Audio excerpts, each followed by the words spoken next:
Over the years teaching people to trade, I have learned how to make people as profitable as fast as possible, stopping people from wasting years trying to figure it out on their own. And in this video, I have condensed everything I know about trading so you can master it in one video. I'm gonna show you the strategy I wish I knew as a beginner, the biggest discovery I ever made trading that drastically changed how I approach trading the market today, how I find key supply and demand zones, candlestick secrets that I've learned along the way, and also how to start and grow a small account into a big one, the most 15 impactful trading tips I have, and then the reality of what trading really looks like. And then of course, how to become profitable as fast as you can.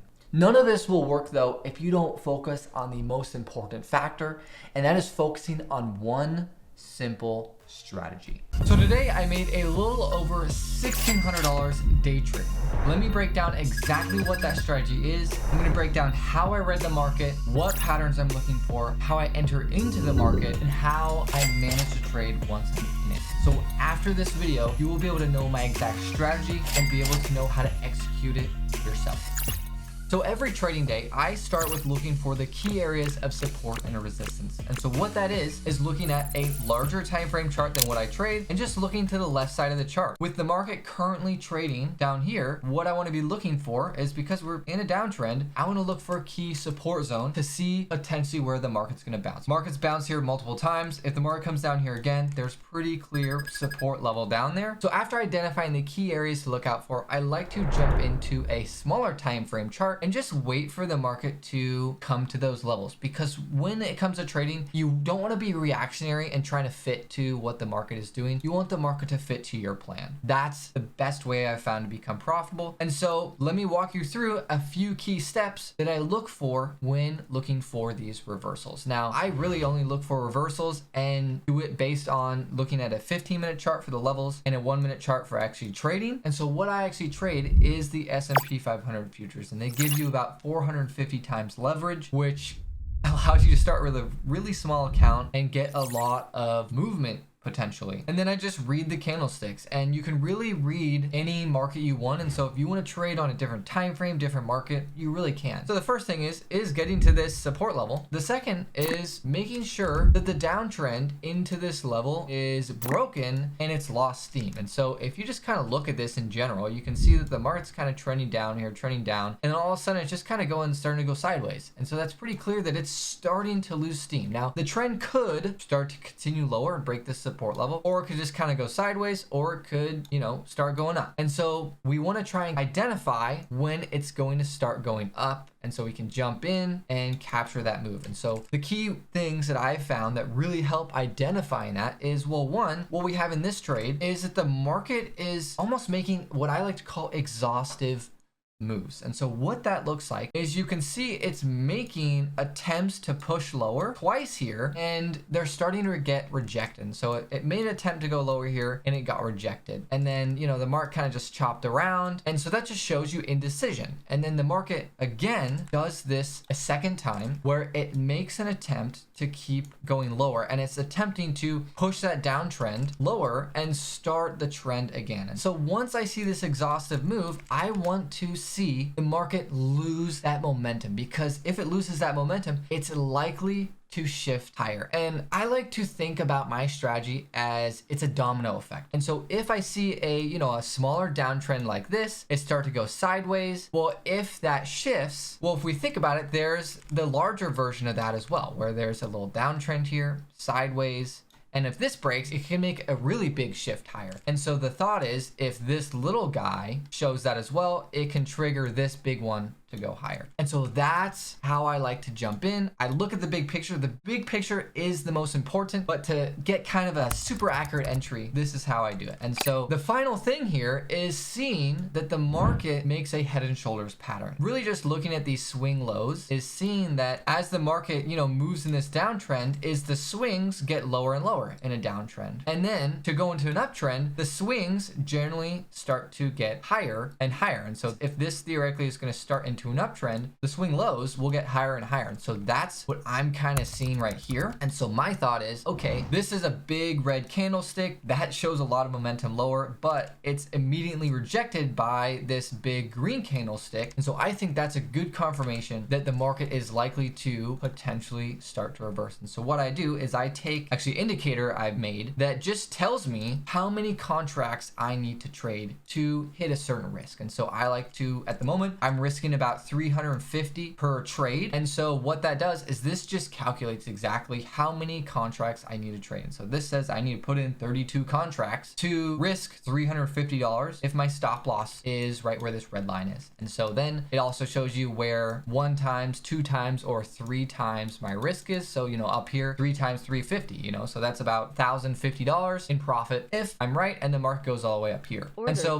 there I jumped into the trade. I actually filled 28 contracts because I didn't get as good of a price I wanted. And that's totally okay. What I've done in the past is I've tried to, you know, get a better price with a limit order because, you know, you think, well, if I get down here, you know, up here is like 5 times my risk reward or 6 times, or it doesn't have to move as far to hit 3 times. And that's totally true, but you don't know what the market's going to do after your signal shows up. You know, it could just skyrocket right away. And so what I found the best thing to do is just get in once you see the signal. You can't always get the best price, you know?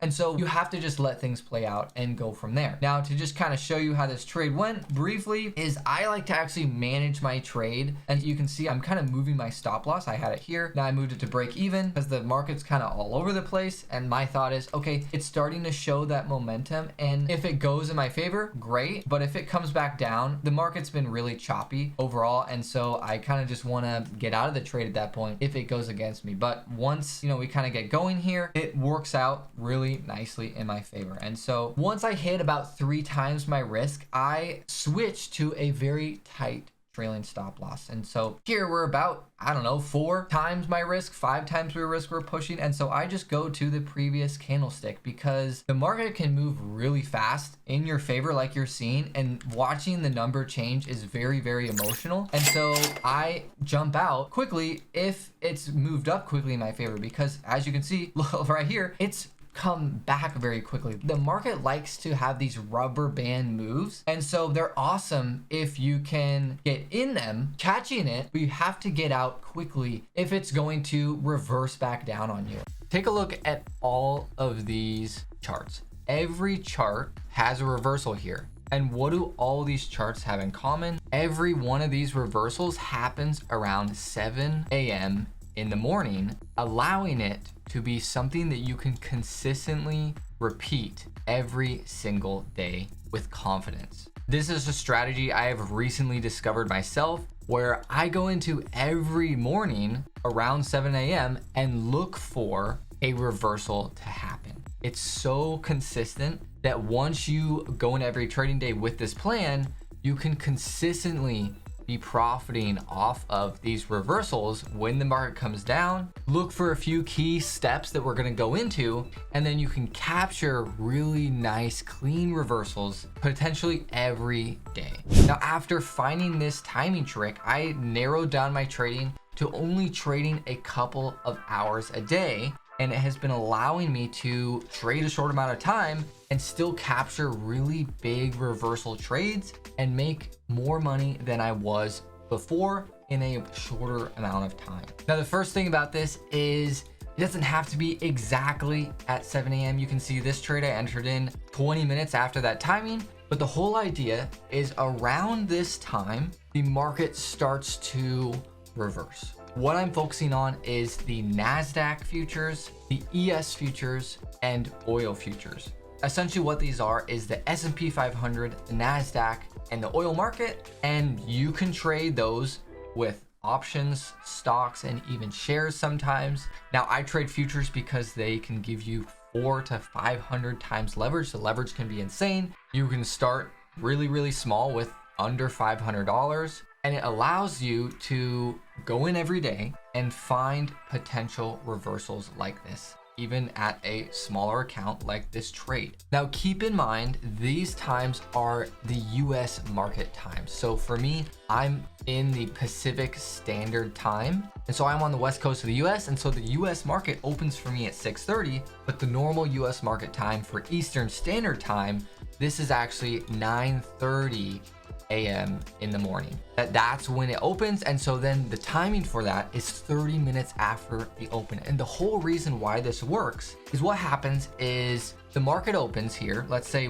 this is the S&P 500 right now. It opens up at 6:30, and oftentimes the market has jitters in the morning. For the first half hour, it'll move around and potential news will come out. A lot of times news comes out 15 minutes after the open, or at 7, half hour after the open. And so this causes the market to potentially run up into that news and reverse the price of the market. And so if a couple of the factors that we're going to talk about show up, you can look for a potential reversal. And a lot of the times is what can happen is this sets up the move for the day. Is where right here you can see is on this day, the market opened up, it made a fake higher. It attempted to continue. We had an uptrend on the left side going into this day. It kind of had a pullback and then it attempted to continue higher. And instead what happens is the market makes that fake higher, the news pops and comes out. And instead around 7 o'clock, a couple minutes before, you can see this trade I entered in about 15 minutes before 7. But around this time is when the larger move, bigger banks are starting to wind up their trade for the day. And so you can see with this trade is it started a much larger move for the day. And this trade I got about 4.5, 5 times my risk. And so in this trade, I was only risking $350. And so, that can be a lot for some people. And so for me, that's a little smaller on the size for me right now, but that's how much I entered in for this trade. And we'll definitely talk a little bit about more why later, but I was able to capture an insanely big move going lower because this is how the market set up for the day. Is it had this little fake higher, that timing came into play, which is so important, and those factors that I look to see show up happened, and then I jumped into a trade based on that. This works just as well in oil futures as well. You can see here around 7 o'clock my time, again that's 10 o'clock Eastern market time, but I was able to watch and wait for the market to come down, the oil market, few key factors show up, and then you capture a nice reversal. And I was able to capture a really nice clean move on the market here. I was about $2,000 on this trade. And so this is something you can go into every day and consistently look out for and repeat. That's how you become consistently profitable trading, is having a plan that you go into and consistently execute every day. You're gonna fail at trading if you go into trading every day trying to react to what the market is doing. Instead, wait for this to happen. Now, there's totally days where the market doesn't set up. You can see there was kind of a reversal at 7 o'clock, but overall pattern of this day was just kind of choppy. And so there wasn't a really, really good reversal. And so you can't just be blindly looking for, okay, it's that time, I'm gonna just buy or sell. You can bet the market's gonna go down as well, like you saw in that last example, but you have to wait for key patterns to show up. So the biggest factor with finding these reversals is you have to look for them at a key zone, either at a support zone or a resistance zone, and then you time that up with the 7 o'clock timing. Because the whole idea with that is that you're starting to stack these things on top of each other. Essentially, think of this like an indicator. I don't really use indicators. I mainly just use reading candlesticks, but the whole idea is that these are still indications of what the market might do. And so going into this day, what I was looking at is, this is what I do every morning. I jump on the charts around 6:15 and say, okay, what has the market done previously? Because that's gonna show me where it's likely to reverse in the future and in this coming day. And so, if you kind of zoom out a little bit more, you can see, okay, we've been in a downtrend and we're kind of in a potential range right here with an overall downwards bias. So as the market comes up into this level on this day, we can look for that 7 o'clock timing and bet the market is gonna go lower. Now, what I'm actually trading here is the ES futures on a 5-minute chart. I generally look for my support levels on that 5-minute chart or the 15-minute chart. And then I narrow down into a 1-minute chart when I'm actually looking to enter into the trade, because that gives you a lot more accurate of an entry and you can get really good risk reward based on that. Now, one thing actually that I've noticed over time is you can see the market has a big move up right here.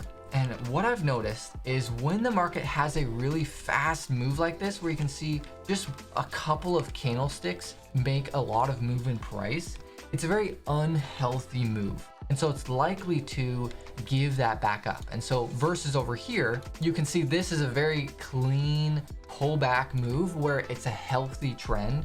And so on the way down, it kind of moves in a slow, methodical way as well. Eventually it does kind of accelerate down here, but the initial move is more healthy. And versus here, what it allows you to do is look for that essentially very over-exaggerated move. And I like to call this kind of the rubber band effect, is where the market essentially gets too stretched. And so it has to essentially snap back to kind of an equilibrium level. And a lot of times this can be a really good profit target, or as a first profit target when the market initially reverses. Now, if it has a lot of momentum like it did in this scenario, it could keep going lower. And so once I find these key levels, is I just look for a few key factors on these smaller time frame charts. And so let me jump now into a 1-minute chart and show you the patterns that I'm looking for. And if you want a 14-page guide of all my favorite trading patterns and how I kind of focus and use them,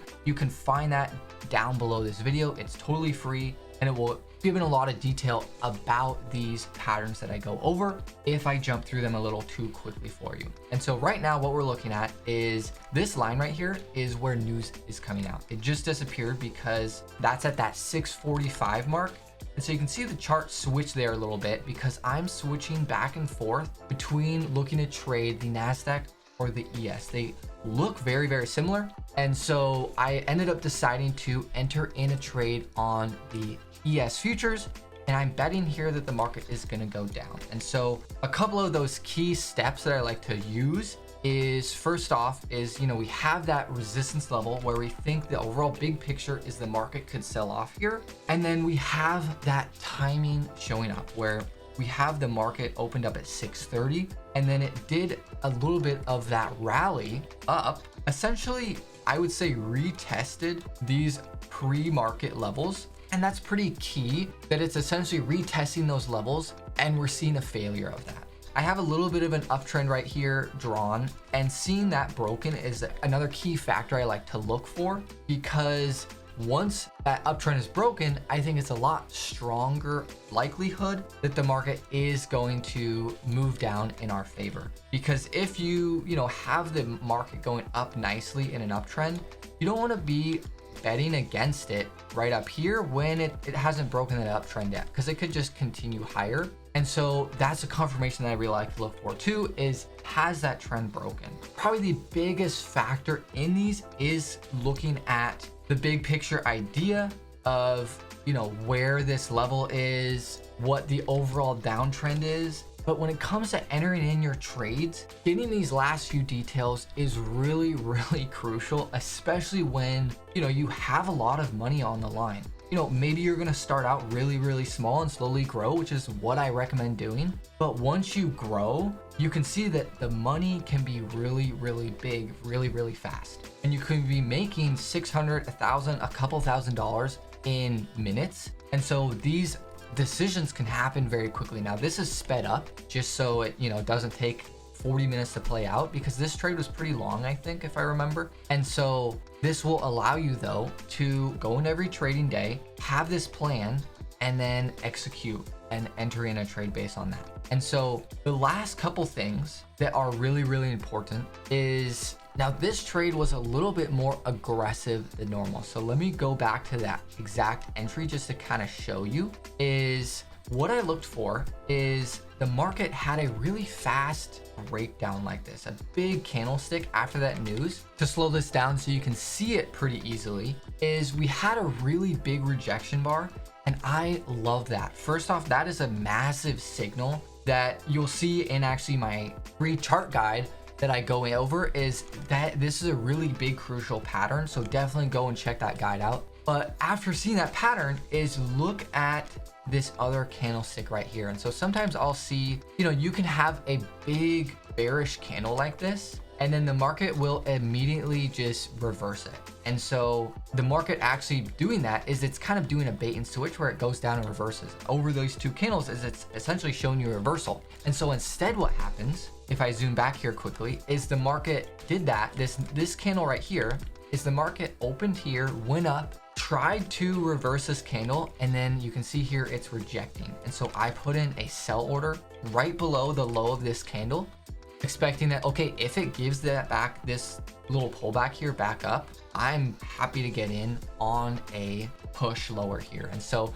I went a little smaller size here just because the markets over this past month was just honestly not great. It was really, really choppy. And so I went in almost a third of my size, about 300, I think it was $350 of risk here. I usually try and target $800 of risk. And so it was a smaller trade, and it sucks knowing that it worked out great. It would have been a lot bigger of a win, but that's a part of trading. I won't get into that. I can save that for another video in terms of sizing and everything. But zooming back forwards again, once it kind of got going, I moved to break even because it's really good to take some of that risk off the table. And then from there, it was just managing and seeing what the market is doing. And so I moved my stop loss down essentially with the swings. Anytime I saw, a pullback here, it kind of broke my downtrend, but I had my stop loss here and I expected, okay, maybe it makes a little pullback here and keeps going lower.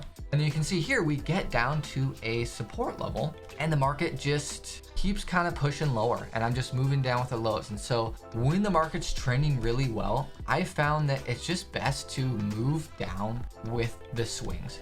It doesn't have to be insanely complicated. You don't need to do anything fancy in terms of, some kind of tight trailing stop loss or anything. I find that it's better to just move down with the swings. And so the market then just breaks my stop loss there. I got a really nice 4 or 5x profit on that trade. Now that last trade was a little bit more aggressive in terms of an entry, and I want to show you the more solid entries that I think you should go for more right away, because that last entry can definitely get you into trouble. Reversing on just a strong candlestick like that without this next signal that I kind of skipped over in the last one is really, really important. And so this trade right here is off of the NASDAQ 5-minute chart. And so what you can do is you don't have to trade on a 1-minute chart. If that's too fast, you want to focus kind of on a bigger picture, you can. This is a trade showing you that you can enter in based on a 5-minute chart and it can still work out in a really big way. And so just to show you, first thing as always is here is that kind of support zone. This was from a 15-minute chart, just looking at the key areas where the market's bouncing and then kind of seeing the market come into that level, seeing this timing pop up. I won't go over this a ton in this video, but if you want to have 5 key steps to figuring out how to draw these levels, I'll link them in a video up here. And so the key thing with this strategy and you want to look out for is, well, a super basic one is just look for a double bottom. Going back to our charts in the beginning, looking at a ton of these reversals, is look at right here, double bottom. Market's made a clean double bottom, clean double bottom, clean double bottom, clean double bottom. You get the point. Is a lot of these, and I would say the better signals are when it makes a double bottom. This trade right here, this reverses at 7, but getting in on a really fast move down like this, I think is really, really hard. I think that, you're trying to catch a falling knife, as the saying is. You can't really do it. And so it's really hard to profitably do that. But you can profitably, very consistently wait for the timing and wait for, these double bottoms to show up where, it makes a double bottom. And then as well is in this second bottom right here, you can see, just look at the candlesticks. And again, my 14-page guide will have a lot more on this, is just reading into these candlesticks right here, kind of these 3, is the market comes down. And then in that middle doji right there, it's just showing it kind of sitting there. It's losing that momentum. And then it has a big, massive move up. And so I like to get in right there on the break of this candle because right here is confirming you, okay, this is essentially a mini reversal. And then if you couple that with this kind of larger reversal, it's essentially a domino effect. And so it's going to help trigger all of the signals that are potentially going to cause a larger reversal. You know, you're going to have essentially this little mini reversal right here will help push the market up a little bit. And then this double bottom will help push the market up even more. And then, you know, if there's another bigger signal, like in terms of a fast sell-off, that'll help push the market up even more. And so that is something that can be really, really helpful with these trades. And so that's kind of one of the first big things here with this trade is it has a really clean double bottom. And I would even say that this is more of a head and shoulders pattern, and it helps push the market up even more. And then again, looking at this kind of candlestick pattern here of what I like to call is the retest, it's really strong. And so the whole idea with that kind of stronger signal and why this works out is if you look at this move down right here, the market has come in and it's bottomed right here. It's kind of made a little move up, and then it's made a massive couple bars move down. So that's a big flush and move. And what that does is, well, that gets a lot of people excited and it gets a lot of momentum moving in the market, potentially lower. And in this case, you can see it essentially just barely broke the lows here and then started to reverse. And so what happens there is that can start to get traders caught and trapped on the wrong side of the trade, because instead the market's starting to, I call it a failed breakout, as it's failed to essentially break out. And again, we're in this larger support level. And so what happens is the market moves up here, and I'm not looking to jump in. You know, this is more of an aggressive entry, kind of like that last trade we talked about, is if you jumped in right here. I think the safer way is to wait for essentially it to make a pullback like this, because, you know, in your basic trends, you have higher highs and lower lows and higher highs and higher lows. And so, you know, these are all lower high, lower high, lower high. It's essentially a stair step pattern down. And at some point right here is that it has to change. And so the idea is right here is that spot right here. And you're gonna essentially then be buying right at the switch of momentum, this essentially inflection point in the market, and it's going to push higher from there. And so that's what I looked to do. Is this trade right here is the market, again, reading into the candlesticks, is the market just over these three candlesticks is the market moved down. It actually made an attempt to keep going higher. That got reversed, and then it actually reversed that again. And so it made basically a mini double bottom here. And so again, just cascading and dominoing those smaller patterns into the larger patterns and the larger support level is I jumped in there, and then I put my stop loss below this low right here. And so that's a big thing, is I found that it's best for risk reward is to put my stop loss below that low I'm getting in, because I think that, again, going with that market structure, I think it's either going to go like this or it's going to, you know, continue moving lower. And I was wrong, and that's okay. You have to just accept that losses are going to be part of trading. Sometimes you get in and the pattern, it looks amazing, and the market is just going to do something else. And so from there, you know, again, I looked for just the market to move up from there. And I was pretty patient with moving my stop loss. Once it kind of gave back this initial move, like we kind of talked about earlier, it had a big unhealthy move lower. And so my thought was, okay, first target is right here. You know, big picture, again, we're looking at a 5-minute chart. I think big picture, if it breaks out here, it's going to go up here somewhere. You know, this was more the overnight high. And so that's what I'm looking for, is the market to find some support level here and get moving with the trend going higher. And so I'm again just moving to break even and then moving up with the swings. I don't really have a profit target, because looking for these larger swings, I don't want to cap my profits. I want to, the best way to trade, I think, is having a fixed risk amount where, you know, I'm going to lose $100 every trade. Every win has the potential to be, you know, a 5x, a 10x. Now, I'm not saying I get those very often. On average, I get about 3, but it allows you to have larger moves like this when the market just all of a sudden gets going in your favor. And you don't need many of these to make your month or your year, especially when you start to get to larger size. At this trade right here, I think I was risking about $600. And so I'm at about 5 times my risk. And you can see once the market starts going, it gets a lot bigger.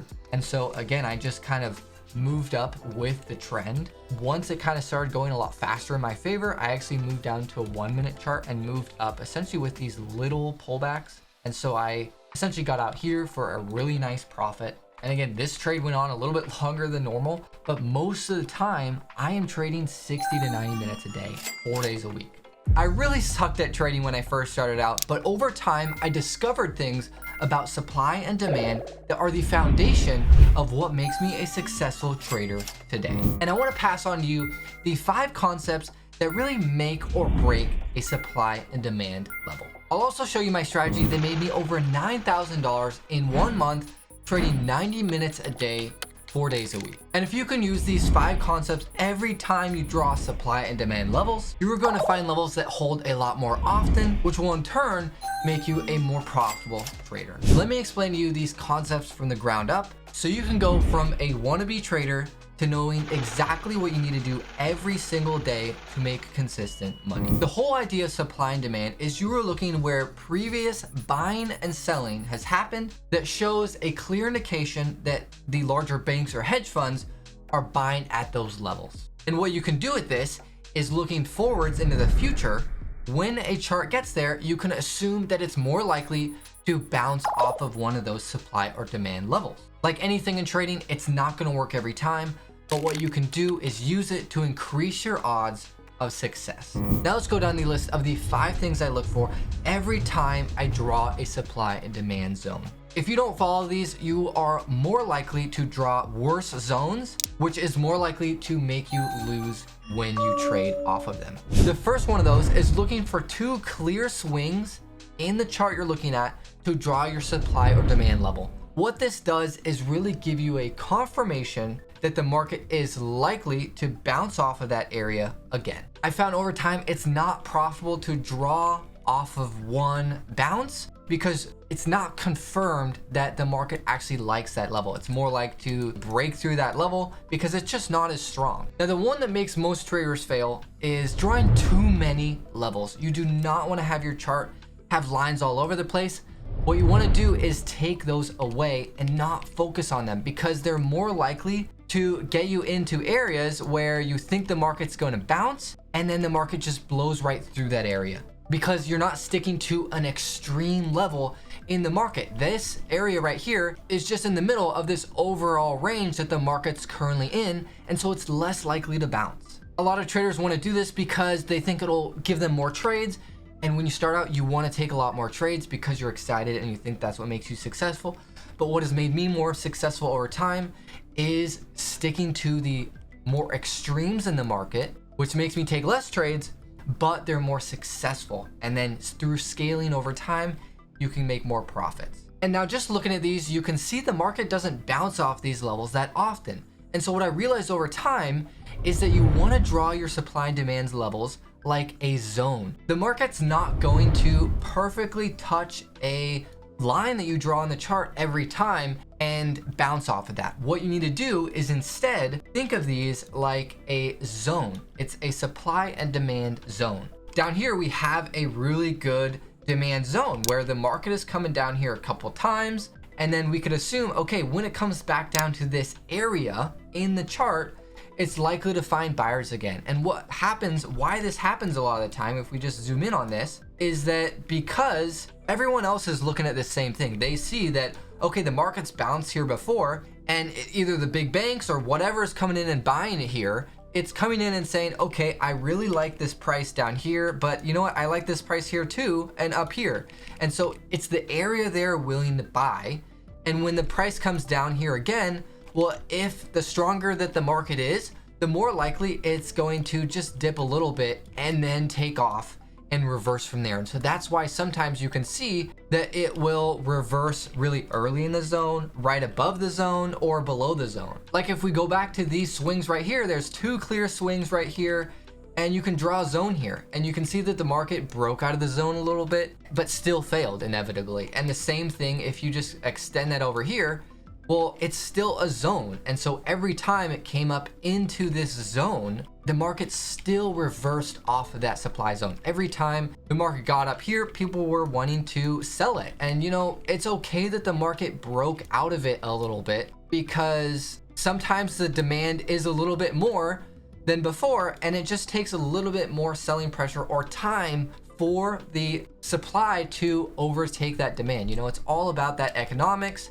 of that kind of balance between supply and demand. Sometimes there's a balance, and after a while, then it sells off from there. Now, one thing that I've realized that really can make or break a supply and demand level is looking at the velocity of the market when it sold off from that level, when you're identifying it. So if we're trying to identify this zone up here, this is a great example of the velocity of the market when it sold off from here. You can see, looking at these, look at the candlesticks of the sell-off from this area up here. There's 3 massive candlesticks selling off from this level up here, and it continued to sell off from there. But that's what we want to look for, is what is the initial sell-off like? Because that shows you when the supply for this supply level up here really came into play. And you can see it happened again right here. The market sold off very quickly with almost no pullbacks. It's not like it sold off kind of like this, where it was a more consistent, methodical downtrend. It just ripped lower. And so that, for me, increases the probability as we watch the market come up here for the 3rd time, that yes, I can be confident in this level, and that I can look for key aspects in the market to signal to get in, and then it's going to reverse from this zone. That's something we'll get to into a minute, but you can see that's what really helps create these levels, is the velocity off of those zones. To show you an example where there's not much velocity, is you can see the market bounced here multiple times and eventually, you know, moved up from here. And so based on that, it's a pretty good zone. You can see the market bounced here multiple times. But if we go forwards in the chart, or I just zoom out so we can see what happened when the market came down to this zone, is the market just blew right through that. It did kind of come here and bounce a little bit initially, but eventually it just blew right through that. And so, you know, that makes it so it's less likely to hold. Now, of course, it could have totally bounced here, and that's why you want to take these with a grain of salt sometimes, is it's not a steady and fast rule. But what I found is looking for, you know, that velocity in the sell-off, I think makes it more likely to create a level that you can trade off of. And so this only has 1 swing, and so sometimes your zones can actually be really large. And so what I mean by that is, look here, is there's no swing up here for a while. And we don't see anything here yet. The market kind of came up here, made basically a head and shoulders pattern, had a big reversal, and then came up to this head and shoulders pattern area again, and it sold off. It, you know, took a little while to lose that momentum, but it eventually sold off. And so at this point, I would say, yeah, I think there's some kind of zone up here. It's really large, and so I'm going to be careful and wait for a really clear setup, because when a zone is that large, you want to be careful and patient in what the market's doing. And so the market comes up here again, and so you can see right here, it gets close to the highs of our previous head and shoulders pattern. And so how do you now decide, okay, well, I want to get in and bet short here? How do you end up getting in at these levels once you can identify them? And so the last big key with your zones and levels is draw them on a larger time frame chart. And so that's what we're looking at here. We're looking at a larger time frame chart than when I trade. This is a 15-minute chart. Normally I trade on a 1 and a 5-minute chart, and you can do this kind of on any time frame. You could do a 30-minute chart. You know, these levels pretty much look the same on a 30-minute chart. It just kind of drowns out some of the noise and back and forth, but you can clearly see swings and draw zones off of those swings. And so that's what you want to do. And then what I do from there is I essentially zoom in on this point on a 1-minute chart. And so if we flip over to a 1-minute chart to give you more details, this is a 1-minute chart of the oil futures. and we're on the NinjaTrader platform. And so you can see now we're butting into that zone that we have drawn from a larger time frame chart. And so I'm expecting that, okay, the market's gonna slow down here and I wanna look for a reversal opportunity. And so you can see the market's been really choppy here. And so how do you decide when to take a stab at this? The first thing I wanna wait for when there isn't a lot of movement like this is I wanna start to see the market actually starting to move. And so the market started to get some movement here. It kind of broke that previous low. Now there is kind of, maybe you could draw a minor demand level down here where it might bounce off of, but once the market comes up to here again, I'm gonna be looking for a potential reversal. Now, it can be scary jumping into a reversal against the trend. And so that's the trickiest part about a reversal strategy, is knowing when to get in. One candlestick gives you a massive amount of information of what's happening underneath the hood of the market. If you can learn to read them, then you can also start to piece them together and create domino effect trades that has allowed me to capture a trade just like this one this morning, where I risked about $600 in that trade and closed up for about $2,600 in profit. Because if we look at this candlestick right here, what it's telling you is it opened up here, sold off, and then reversed and closed at the highs. What that tells you is there is strong momentum over that candlestick. And it's telling you this story of what is going on. And so what you can do then is you can use that as well when reading candlestick cheat sheets. You're gonna be able to throw those out the window after this, because all you need to do is really read what the candlesticks are telling you to understand what they mean. And with this candlestick pattern right here, it's called the 3-line strike pattern. What these 3 bullish candlesticks say is, well, the price is consistently going higher. And so what that does is that creates, well, on a smaller time frame, an upwards trend line. And so what then happens is it breaks that, and then all of a sudden has a massive sell-off. And generally when you're reading charts, when a trend line is broken, it's totally possible it reverses. When it breaks, it can have a really big move like this. And because it has a big move like this, well, it shows that the momentum is most likely going to continue lower, because there was a clean methodical move up, and all of a sudden over one candlestick, it's made a massive move lower. And so you can do this on any candlestick pattern. Really reading into what these are telling you is generally every pattern is telling you something, but if you read into the candlesticks, it'll tell you even more of why that candlestick pattern means that. And I think the strongest one out of this whole cheat sheet is this inverted hammer candlestick pattern. And I'll show you an actual trade I took that basically used this.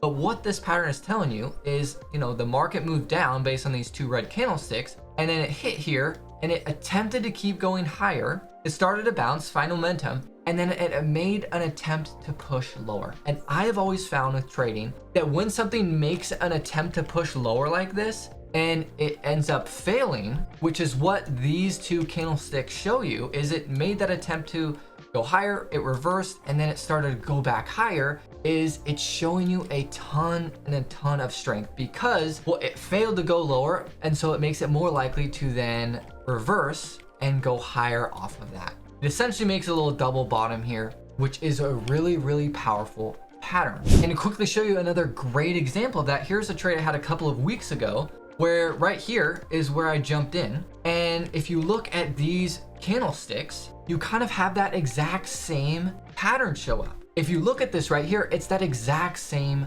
pattern. And this is essentially telling you that is the market was in a downtrend, it started to bounce, made an attempt to keep going lower, and then that actually failed. And then it had a big bullish candlestick, which kind of confirmed that it was failing of that attempt to go lower. And so for there, that was kind of my final confirmation, and we'll go into kind of the more domino effect in a minute of getting into this trade. And so I jumped in right here. Market played out really well in my favor. That's where the domino effect comes into play, is this pattern will show a potential good reversal for a little bit, but then you have to think about the bigger picture domino effect as well. And that pattern I saw right there was the sole reason of confirming of me getting into that trade. And so going back to the trade this morning, it used the 3-line strike pattern perfectly across all timeframes, and it created that domino effect, allowing me to capture a massive move in the market. And so this right here is on a 1-minute chart, but if I go back to my actual charts and show you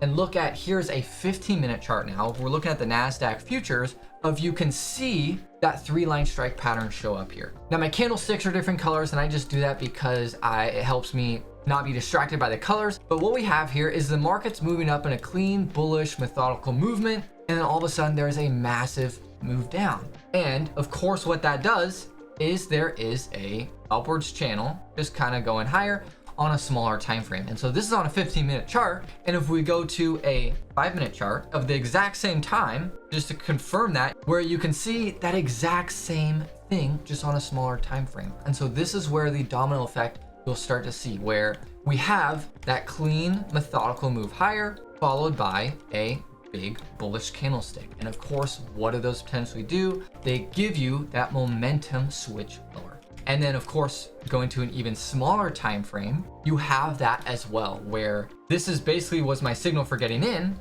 is you have your couple bullish candlesticks here. I'll just zoom in here to make that a little clearer. I have my bullish candlesticks here. It kind of starts to sit there for a minute, showing that loss of momentum. You can start to see it coming in, and then boom, a big bearish candlestick. So this is where that kind of domino effect comes into play, where you're seeing on every time frame, you have that. And what does that do? It gives it the potential to break lower in a massive, massive way. And so how this is really effective is the idea is that the smaller time frame will trigger first because it's a smaller pattern and takes less time to play out. Because if you look here, the price up here is 18,400 and down here it's 18,375. And if we go to a 5-minute chart, you can see that 18,400 is all the way up here. And by the time this candlestick is finished forming that really bearish move, it's already down here at 18,352. And then if we go to a larger time frame, if we look at, maybe this candlestick is kind of a better version of it, it's all the way down here, right? And so that's where having all of these align up allows you to jump in based off of this pattern right here, which is the exact same 3-line strike pattern. And then you're able to capture the larger move on a bigger time frame chart. This is what allowed me to, if we look at the trade again, is enter in at basically the highs of the market based on that smaller 1-minute pattern, but then capture the bigger swing of the 5-minute or 15-minute pattern as well. And so you can see right there, that's where I basically closed out. I closed out at the support because, well, the market, just looking at the chart here is, well, there's kind of a lot of support here. And so I realized that it's better to get out at that support level. But we'll go into kind of the trade in a minute and managing it.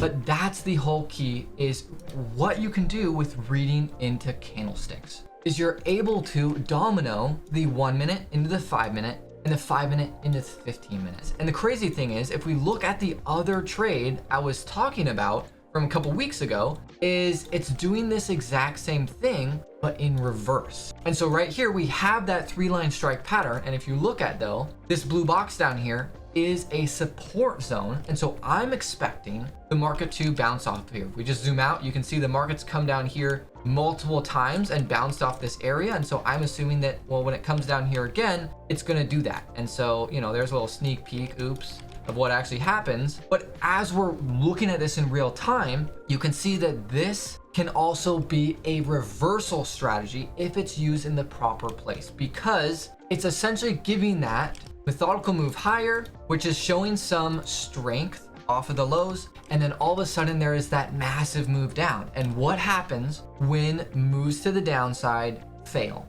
Well, it gives the market more likelihood to reverse. And so if we go into a smaller time frame of looking at that, on a 5-minute chart now, this is, again, we're still looking at the NASDAQ futures, is the market bounced here, went in kind of a methodical move up, and then boom, showed a big amount of weakness to the downside, which can show an attempt to keep pushing lower. But if you use that with the understanding that the market starts to then bounce and continue to go sideways, and show actually it making a higher low right here and really a head and shoulders pattern, well, that is starting to show a reversal, because what this pattern can do is it can make people think that it's going to go down, because again, using this pattern is a lot of the time it does show strong momentum to the downside. But in this case, it's overextended and it's moved too far, and it's going right into a big support zone. And so if we then go further into a 1 minute chart, you can see that again, same thing. It's that methodical move up, big move down. And then when we see it start to bounce here, we can look for an entry into the trade. And so again, remember that pattern we just saw right here. I then use that as well to confirm that it was likely to move up. And if we zoom in on a 1 minute chart, remember this is the pattern we were looking at on a 5 minute, and this is what it looks like if you dive deeper into the candlesticks. And so this is where that double bottom basically happened. And as it essentially broke here, that was my confirmation for getting in. And so with this trade, I basically coupled two different patterns. I coupled it with this in terms of it showing a failure to go lower. And then I combined it with this pattern on a 1 minute chart of when it made that extreme low and then started to make a higher low here, confirming that head and shoulders pattern we had. And from there, it domino effects to where this smaller pattern right here shows a reversal to this. And then going up to a 5 minute, this pattern right here gives a potential for it to move even higher. And then if we go up to a 15 minute chart where we just look at the big picture, well, if the market reverses this larger trend down, well, we have a likelihood to continue to reverse and make a larger trend higher. And a perfect target for this is if you look at this move down here, a lot of the time when the market makes a clean move like this to the downside, if it's going to reverse that, that's a really good target. And you can see once the market kind of had this consolidation and then broke out of that, it made a very clean, fast move to this high. And then it started to just chop around from there because that's where there was a gap between the support and resistance levels. And so this is why I use larger levels as my support and resistance zones, because it allows you to use that domino effect. And then you go down to a smaller time frame chart, enter in on the trade based on more of a micro pattern, which gives you a more accurate entry right at the lows. And then once it gets going, I usually manage it based on what I'm seeing. And this was, I then managed it on a 5 minute chart because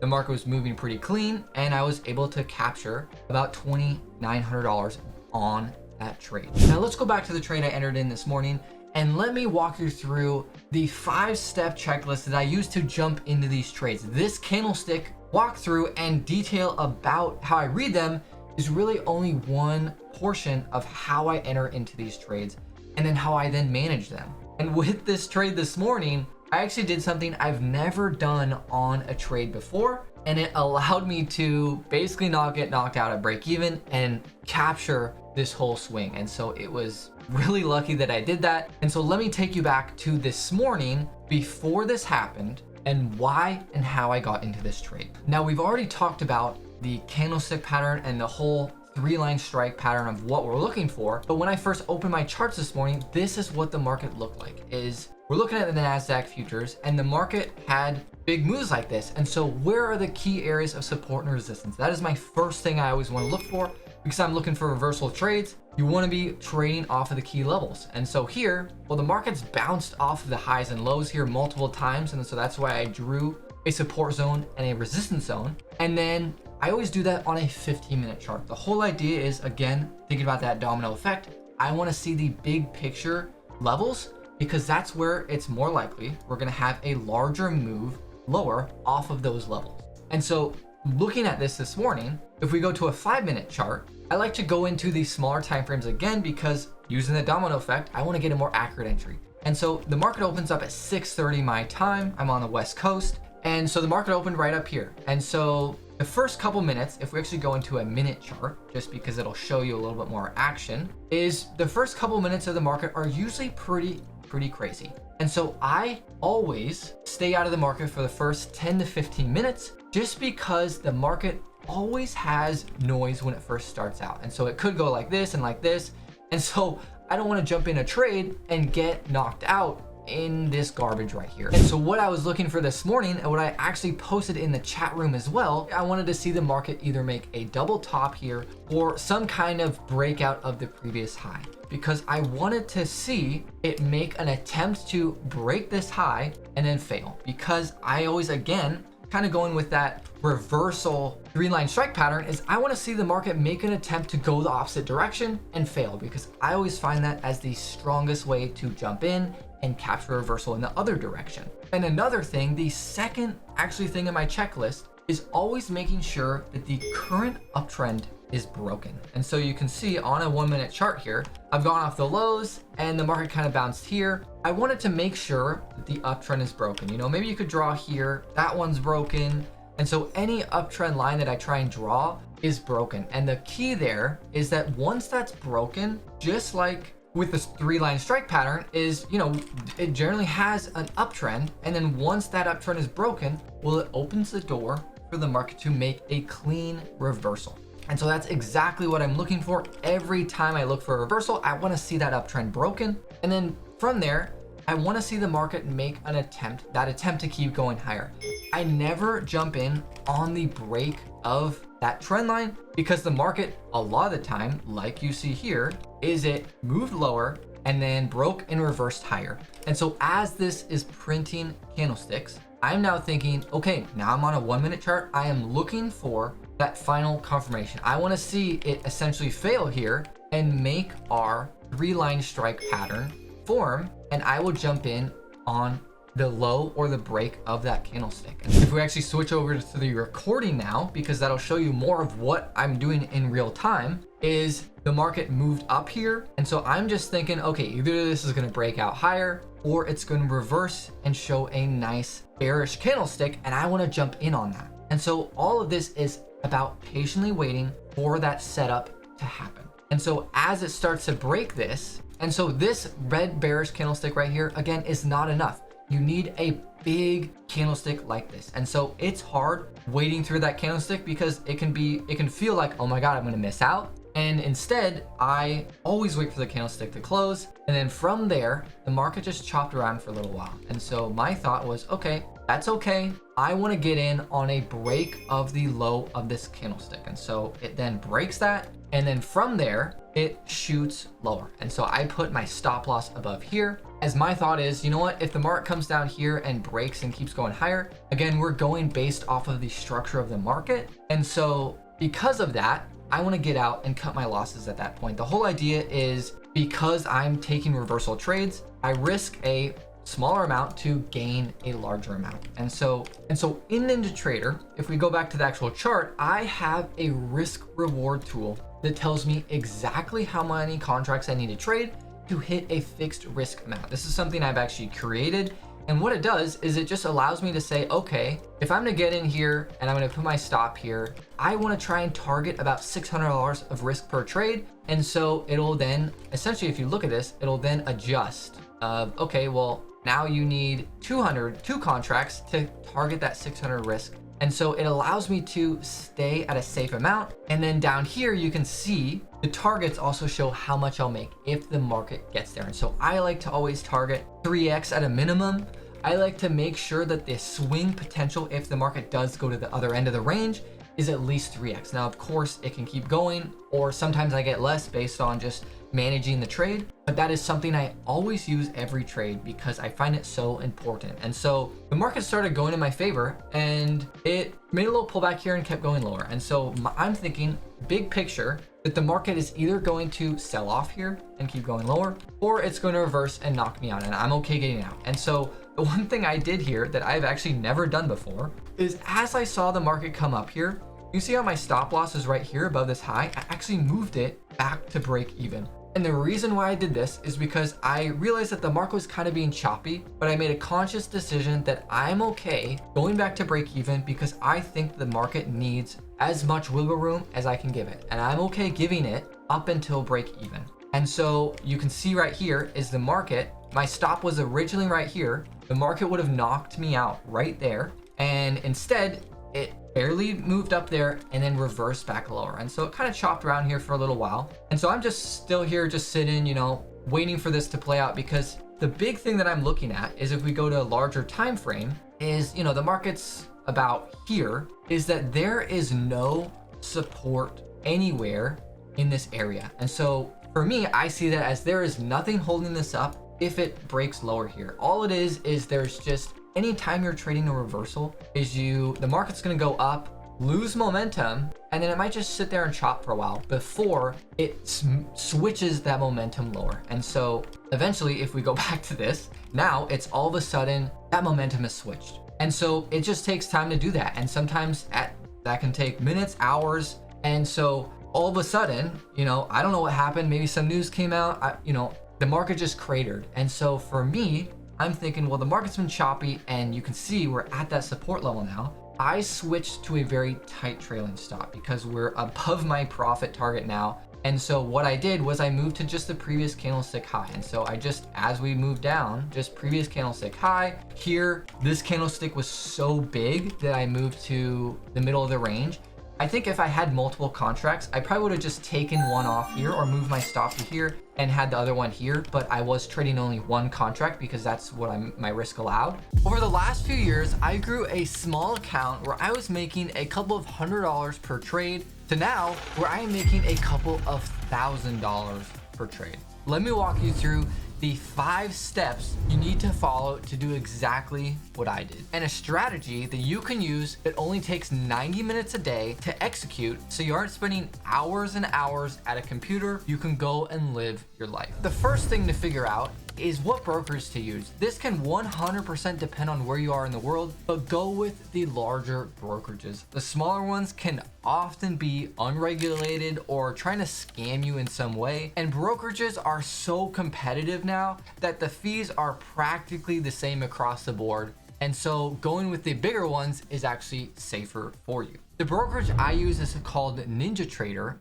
but if that isn't available in your area, the other great option that's available pretty much everywhere is TradingView. Now, when it comes to day trading, you can't day trade normal stocks if you have under $25,000 in your account. And that's a massive amount if you're trying to start small. There's a rule called the pattern day trading rule that says you can't have more than 3 trades in 5 days, which is, if you're day trading, isn't a fun rule to try and deal with. But futures, which is another asset you can trade, doesn't have that rule. You can start with an extremely small account and take as many trades as you want. Also, futures trade almost 24/7, allowing you to trade any time of the day, no matter where you are. If you want a really detailed walkthrough of how futures work, I'll link my in-depth tutorial on that up here. As a basic thing is futures allow you to get a ton of leverage, around 450x if you're trading the S&P 500. This is why you can make really good returns with a small account.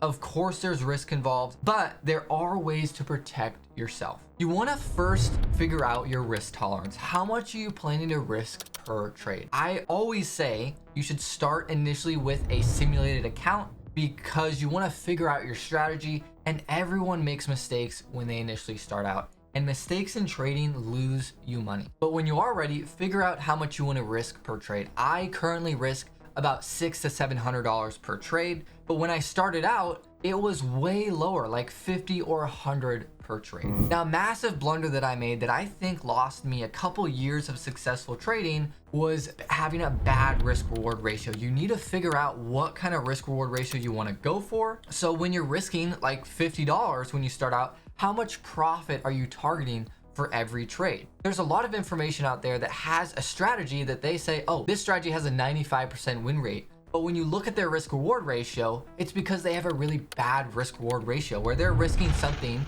like $50 to make $25. And that might seem good initially, but when they lose, it's a big amount and takes out multiple wins. And I've realized over time, it's way better to have a positive risk reward ratio anywhere between 1-to-1 or 1-to-3, where you're risking $100 to make $100 or risking $100 to make $300. This allows you to make more from your wins than losses, and even though your win rate won't be as high, because to have a risk reward ratio like that, your trade has to go farther in your favor, the math will play out in the long run. And it allows you to make more from your wins and losses, and even though your win rate won't be as high, the impact of your losses won't easily blow up your account. And when you're starting out, that is everything. Success in trading is about staying alive when you're first starting out. And staying alive is not losing money and blowing up your account. When you're starting out, I'd suggest go for something super simple like 1-to-1 or 1-to-2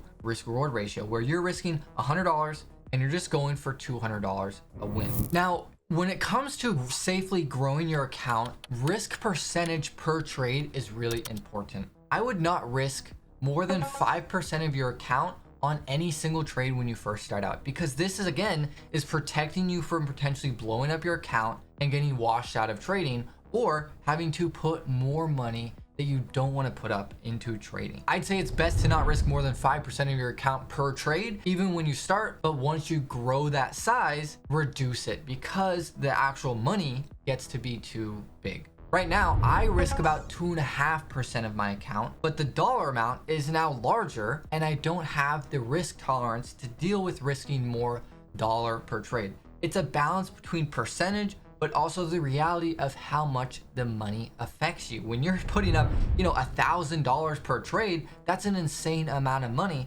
and it takes time to be okay with that, and especially confidence when you first start out trading. And so even when you start out, $50 might be a lot. And so it takes time to grow that mental strength to deal with the volatility of trading. I remember when I first started out, betting $100 or $150 and taking that loss was really, really impactful. And now where I'm at, that seems like a really small amount of money, but it's about going through that growth phase and figuring out where you are in it. Everyone is at a different point. Start where it makes sense for you and grow from there. Now, big thing with trading is growth. There's a lot of poor ways to do this and a lot of bad information making you think that it might be really easy to grow a small account to hundreds of thousands in just 1 year. When it comes to trading, you have to think of it as percentage. The S&P 500 on average does 7 to 9% a year, and that's really good gains. And so if you can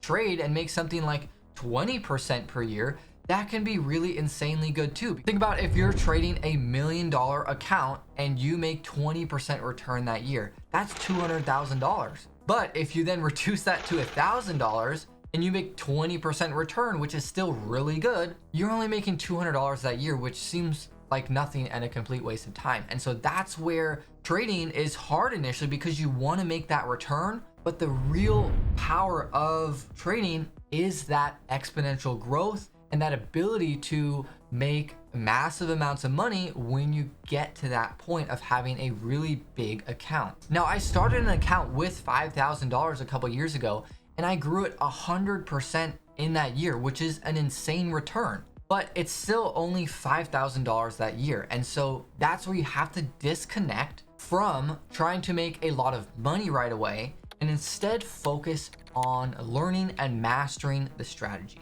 Because it would still take you years of 100% gain per year to start making a large income that could potentially replace your full-time job. And it's unlikely those gains happen consistently, and even making that 20% is still a massive, impactful percentage when it comes to the reality of gains that you can have trading. And so the way to get around this is go into trading and building your small account with the plan of you are practicing and mastering your skills. It's not about the money right now, and over time, your account will grow. And when you are ready, you can add onto your account once your risk tolerance increases and you have shown consistent profits. Because if you start with as little as $500, even 100% growth every year, which is amazing, is gonna take you a decade to get anywhere reasonable. And now those percentages can't be just done over one trade. The idea is this is done over a ton of trades, showing consistency.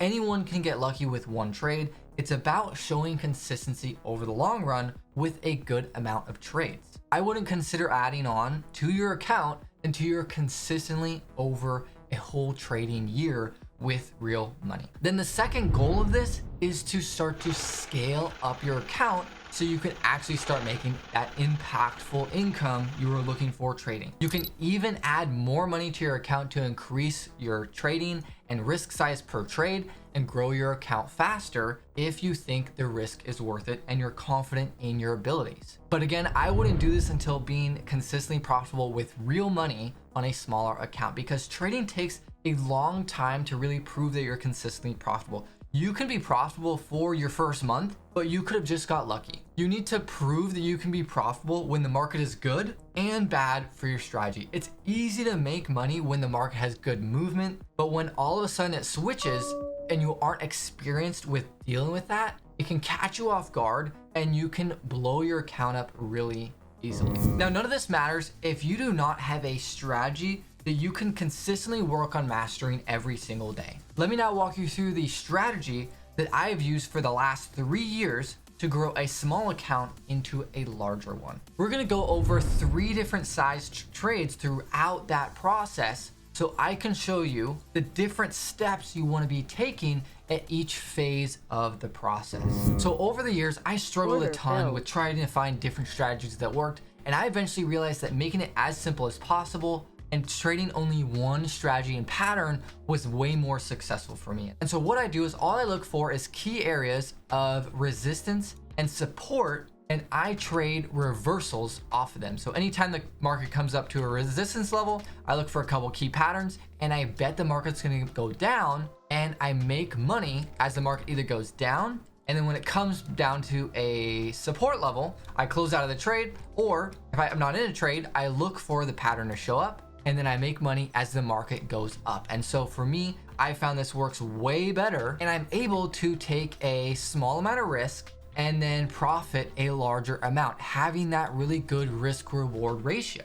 And so this trade right here, this is with a tiny account. My risk on this trade right here is, I think, about $40 at the time. And so this is my stop loss up here. If the market comes up here and hits that, I will close out of the trade at a loss. And so this is a big thing when you're trading, is you always want to have a stop loss in place, and you don't want to ever move it farther away and increase your potential risk on the trade, because that is a really good way to accidentally blow up your account and lose more money than you meant. Losses in trading happen. You just have to accept them and move on to the next trade. And so that's all I do every day. I go into the market and I look for reversal trades, and it keeps it super simple. Sometimes a reversal trade doesn't show up, but that's totally okay. And again, I'm trading the MES futures here. If you want to learn more about futures, check out that video that I linked. I traded this size for quite a while and slowly grew my account. You can see here, I'm up about $90 on this trade, and I was risking about $40. And so that's about 2.5 times my risk. And from there, I was able to close it out at about, if I just zoom forwards, because this is a recording from a trade years ago, I closed it out at about $85, it looked like there. And so that was a really nice gain, especially if you're on, like, let's say a $500 or $1,000 account. That's a really good start to your growth. And so to jump forward in my trading, I was growing that account. And now in this trade right here, I am risking about $150, and I'm going for that fixed risk reward.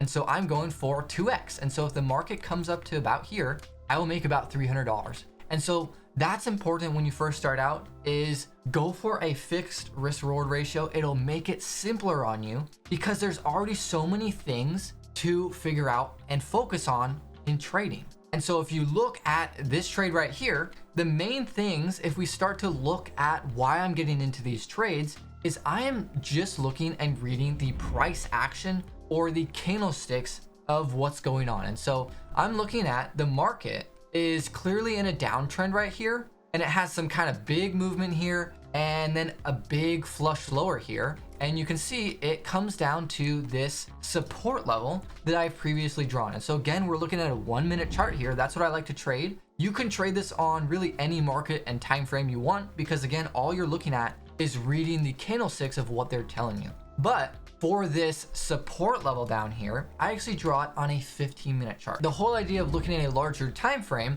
is, if looking at a 15-minute chart here, is looking at the key areas. All I like to look for in my support zones like this, or resistance zones, is I like to see the larger picture of where the market's bouncing. And so that's how I draw these levels, is seeing that, okay, the market is bouncing, let's say here twice. And so I can draw this zone and see that, okay, well, if the market comes down here again, I can look for it to bounce there again potentially. Now, I'm not going to go over the 5 key concepts of how I draw these support and resistance levels in this video, but you can check it out right here. And so with this trade, I just wait for the market to come down to one of these levels, and then I look for a couple of key factors. Of course, I always like to make sure that the downtrend is broken. And so you can see it had a really nice methodical downtrend here. It broke that. And then what is happening right here is I like to see is the market has made a very clean flush lower. And what happens in that case is think of it like a rubber band. Rubber band stretches and then it can snap back because there's that elasticity and force trying to pull it back to equilibrium. And so the market acts like that a lot, and it can do that. And so when it does that down to a support level like this, like I've drawn, it's more likely to do that. The key that I really liked about getting in here is you can see the market basically made a double bottom. As the market came down here, bounced. I don't like buying that first bounce because you don't know what's going to happen. The market could bounce briefly and then just keep going lower. It's hard to trade reversals, and so you have to have a few key concepts. And so then I waited for it to bounce again. It had a really nice strong bullish candlestick here, and then I jumped in the trade right here and I put my stop loss down here below the previous level where this support zone was drawn off of.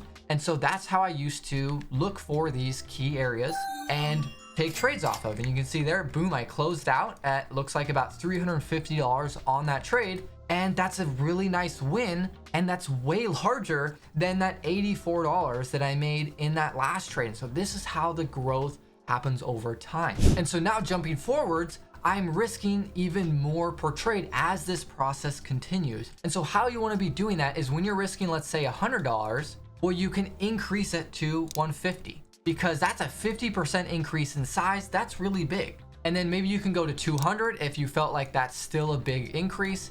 And then maybe from 200, you can go to 300. And then 300, you can go to 400, 450. It's all about finding that balance of what works for you. And then as well, what you can start to do is you can start to change how you manage your trade. And so initially, I would go for that fixed risk reward where I'd risk that $100 and I'd always go for that $200 of profit. Now, I have realized over time that I can start to read the market a little bit better while I'm in a trade. And this is a skill that develops over time. Learning to do this when you first start out, I would not recommend it. I would stick with keeping that fixed risk reward and then learning to manage over time because it's very emotional when you're in a trade. It's a lot of pressure and a lot going on. And seeing the candlesticks like this move and your dollar amount move up and down is very, very stressful. And so when the market goes against you, it opens you up for making mistakes more than you could when you just leave it at that fixed risk reward ratio, because then you allow just the math to play out. But over time, I changed this. I said, you know what? I think I can do it now. I want to try this because I think that I can manage this and go for a more fluid risk reward where it's like, sometimes I make 2x on a trade, sometimes it's 3, sometimes it's 4 or 5. And so it opens you up for having a fixed amount where on this specific trade right here, I am risking, I think about $600 per trade. And this trade makes way more than that. It goes somewhere down here or even further off the screen, making me about 5x. That is a really, really big key when it comes to managing your trades and how you change your trading over time. But again, when it comes to my actual strategy, it's always remained the same. I always have a 5-step checklist and process that I go for in every single trade. So let me take you through that 5-step process right now so you have a little bit more understanding. So first thing is always drawing that either support or resistance zone and just wait for the market to get there. And so looking at here, the market's come up here once, it's come down here, come up here, come down. And so I think there's a pretty clear area of support down here at the lows and resistance down here at the highs. And so when you just go to the right, you kind of wait for the market to come up into this resistance area again, and then you dive into a smaller time frame because again, this is on a 15-minute chart, and you look for these few steps to bet the market's going to go lower and capture a really nice risk reward ratio and get a good return on that trade. And so then I'll dive into a 1-minute chart and wait for the market to come up to that level. And so that's step 1, is just being patient and waiting for it to get to these key levels. Trust me, I've tried finding more levels, looking at a 1-minute chart like this and being like, oh well, the market's bounced here, maybe there's a support level there, I'll take a trade. I've lost money doing that more than I've made. Stick to the key levels. It sucks being patient, but just do it. Trust me, it'll save you a lot of money and headache. Being patient and cherry picking for the best trades is really how you make money day trading. You don't have to make a ton of trades every day to make money. It's more about taking a small number of trades that are consistently profitable. And so step 2, again, is going back and looking at making sure that uptrend is broken. And so you can see here, I have this trend line drawn. I kind of drew it matching this low right here, this little pullback it had, and then even this little pullback it had here. And so, you know, it started to kind of break that line here, but I always like to go along with the rule of it needs to be clearly broken. And I would say it was clearly broken after this red candlestick closed and broke out of that. The next step in this is looking for a couple of patterns. And so I like to kind of think of trading as like a domino effect and kind of a big picture, medium picture, small picture. And so the big picture is looking at that 15-minute time frame and seeing where the bigger overall trend is, and then going to a 1-minute chart and reading, okay, what is the smaller trend on the 1 minute? We need to wait for that to break. And then even smaller is looking at, okay, what is a pattern, a candlestick pattern that shows up when it gets to that level. And so in this case, what I see is the market has a lot of big momentum right here. Again, think about that rubber band effect we just talked about. These 3 candlesticks, if we kind of draw what happened there, is the market shot up here, and then over the next 2 candlesticks, it kind of sold off. And so to me, that is the market making an attempt to break higher and it being rejected. If the market was going to have really a lot of strength here, I think it could have a little bit of a pullback here and then keep going. Or even here, it would pull back here and keep going and break out. But you can see here, it made a double top, and then that attempt to break out right here actually stopped lower than this previous high right here. This is slightly lower than the last one if you look at those candle wicks, and then it started to fail. And so exact same thing is it's that rubber band effect of it failing. If you just look over here, you can see the exact same thing happen. Is the market had a nice methodical trend going higher. You know, the candlesticks are about the same size. It starts to pick up speed. Boom, all of a sudden 3 big candlesticks over 3 minutes shoots the price higher. And then you can see there's some, it starts to go sideways. And then all of a sudden, boom, it goes back lower. That's exactly how the rubber band effect works. And so this is just kind of a smaller version of that. And having that coupled with what we're seeing here really helps, of having it be at that level. The trend breaks after it makes this double top.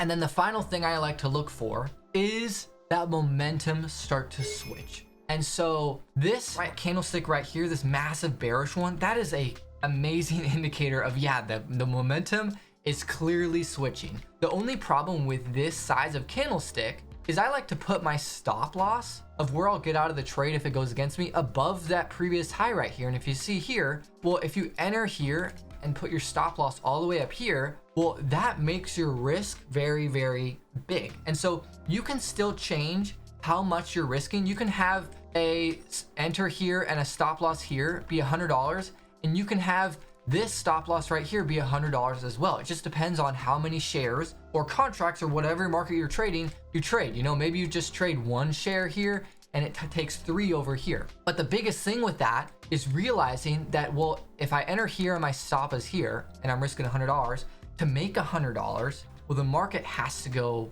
all the way down here. Versus over here, well, if my risk is right here, well, to make $100, it just has to go right here. And to make 200, it has to go here. And so, you know, if you compare that to over here, you're making about $300 when this trade over here makes only $100. And so that's something to keep in mind. Don't go after these. I would say that's kind of chasing. And so you have to find a middle ground right here where you can see this is showing a nice rejection. And to show you exactly where I entered, the market made, you know, this double top and then these 2 bearish candlesticks breaking that downtrend. And so I put a buy order, or technically a sell order, right below that previous low of that candle. And so then the market broke that low. I thought that was just a nice little micro pattern, a breakout pattern to get in on. I got in, I got technically 3 contracts. And so here I'm shorting the market. I'm betting that the market goes lower. I make money as the market goes down. And so I put my stop loss up here, had a fixed amount of risk. And then from there, I let the trade play out. And so now I have a more fluid management style. And so here you can see I moved my stop loss to break even. And so that if the market decides to come down here and go against me, I can get out without losing money. I've taken risk off the table. And so you see down here, there's a previous support level that I've drawn. And so that's something to be aware of, okay, we're getting down to the lows Even though this isn't a big support level that I want to take a trade off of, well, the market's moving down so quick, it could bounce here, and I'm up over 3 times my risk. You want to get out of your trade when you start to win and make a good amount of money, right? Because again, thinking about that rubber band effect, you don't want to have come down here and then snap back on you. And then all of a sudden the market moves really fast, some kind of news popped or something. And so at that point, I start moving my stop down really quick and decide to close out. I have this little downtrend here, but letting it come back all the way here, that's a massive amount of money. I would rather get out at, about 5x. And you can see now it's $3,000 per trade. And so that's a lot of money. That starts to mess with you even when you start to get used to it. I lost over $30,000 before I turned my trading around and started making thousands per month trading. Here are 15 lessons that would have made me a profitable trader 5 years earlier. A trick that has saved so many losses for me is going break even on your trade after you have given it time to play out. That whole idea with this is once the market starts to go in your favor, and I'm right here, I'm betting that the market's gonna go down, I wanna move my stop to break even, because the whole idea is that if the market is going to reverse here, it's probably gonna go pretty quickly. But if for some reason it's not going to do that, you want to get out of the trade at a scratch. You wanna just move on, because the whole idea with trading is you have an idea, and the market's either gonna follow that idea potentially, or it's just not going to. And if you let the idea have a chance to start to play out, but then if it's got to an inflection point like here, where, okay, either it's going to keep going down or it's going to reverse and go all the way up, reversing, and you're wrong on the trend, you wanna get out at break even and just move on to the next trade. It's so easy to get married to an idea of a trade, and in reality, what you need to do is just get in, let the idea play out, and get out if it's not gonna work. You 100% have to trade with a stop loss, and you cannot move it farther away once you're in a trade. If you do, it's a surefire way to lose more than you meant and end up blowing your account. This is a terrible habit to start that will make you lose as a trader. Losing is a part of trading. Accept it and move on to the next one. You don't need to trade every day to make good, consistent money trading. Take a day off if you aren't focused. Trading can seem like a game, but it's the hardest game you will ever play in your life. Only play it when you're at your peak. Practice on a simulated account, then switch to real money. Start out with as little as possible, because when real money is on the line, emotions come into play and it completely changes the game. I get emails all the time from people saying they've lost tens of thousands of dollars trying to learn when they could have made those same mistakes and lost zero money trading a simulated account. Having too many indicators is going to cause analysis paralysis. I personally don't use any indicators because I find it way easier to just be profitable just reading the candlesticks and looking at the chart patterns. But if you do want to use indicators, only use a few. Your charts do not have to look crazy. Effective trading is simple. So many issues from trading come from over trading. Revenge trading, or FOMO, which is the fear of missing out. Trading can be really stressful and cause you to make worse decisions the more time and the more trades you take in a day. I realized it was way easier to have those not affect me if I only took one trade a day.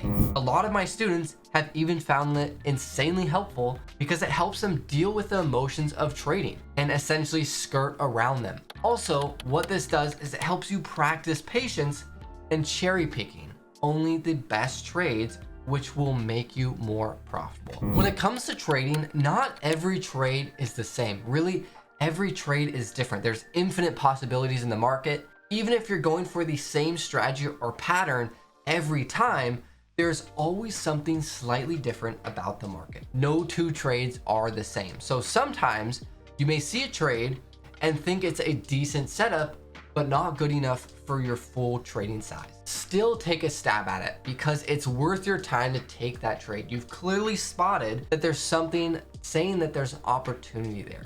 A smaller size trade may not seem worth your time because it's less money, but trust me, the money adds up over time. People always want to know about what the news is when they're trading, if it's going to be good or if it's going to be bad, because the logical thing is to think, well, if the news is good, the market's likely to go up, and if it was bad, the market's likely to go down. But this isn't how the market works. The market will price in an expectation going into a news event. Let's say we have a news event about to come out at this time. Well, the market is going to have an expectation, and if it expects the news to be good, well, the price of whatever you're looking at is going to increase. And then when the news comes out, well, it's going to have to fit what that expectation is. And so if the market already expected the news to be good, well, it might not move anywhere. The market just kind of might go sideways. And so you might be confused that, well, the news was good. Why isn't the market going up now? Or on even the worst side is the market over expects the news to be really, really good, and then it actually isn't as good as it was supposed to be, and so the market sells off even after good news came out. And so that's where trading news can really, I think, just be the biggest kind of gambling when it comes to trading, because you cannot know what it's going to do when it comes out. Even if you get it right that the news is going to be good, you don't know if the market's going to go up, sideways, or down, because you don't know what it's already done beforehand and its expectation going into that news event. The only profitable way I have found trading into a news event is not be in a trade. Get out of a trade before a news release comes out, and then once the news pops, you can then see what the market does, see how it reacts to the news, and then enter in a trade based on what you're seeing if that fits your strategy. The market will always tell you what it thinks through the price movement of the chart. You don't have to spend time guessing what it thinks of the news release.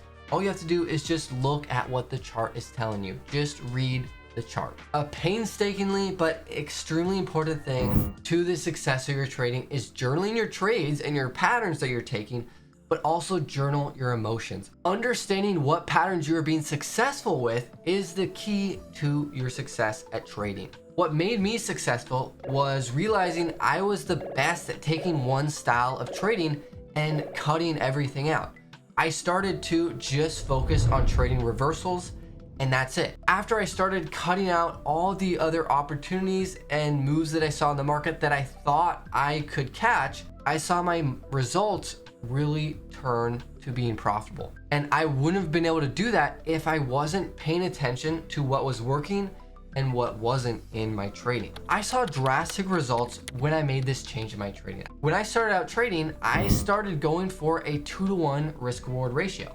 And what this means is I was risking $100 to make 50. And what I didn't realize is this was setting me up for failure. Initially, trading like this, it seemed like it would work because when you jump into a trade, the market doesn't have to move very far for you to win. It will actually increase your win rate, but when you lose way more than you are winning over time, and the math doesn't play out in your favor. What I found was better was flipping this and going for a 1-to-2 risk reward ratio or a 1-to-3 risk reward ratio, where you are risking, let's say, $100 to make $300. The trade does have to go farther in your favor for you to win, and it will reduce your win rate, but when you win way more money than you lose. And so that's where win rate isn't everything when it comes to trading. Also, what this does is it mentally really helps you with your losses, because when you lose, they're not as big of a deal, so they don't cause you to potentially emotionally spiral and have more issues trading. Make sure you're trading the correct timeframes when it comes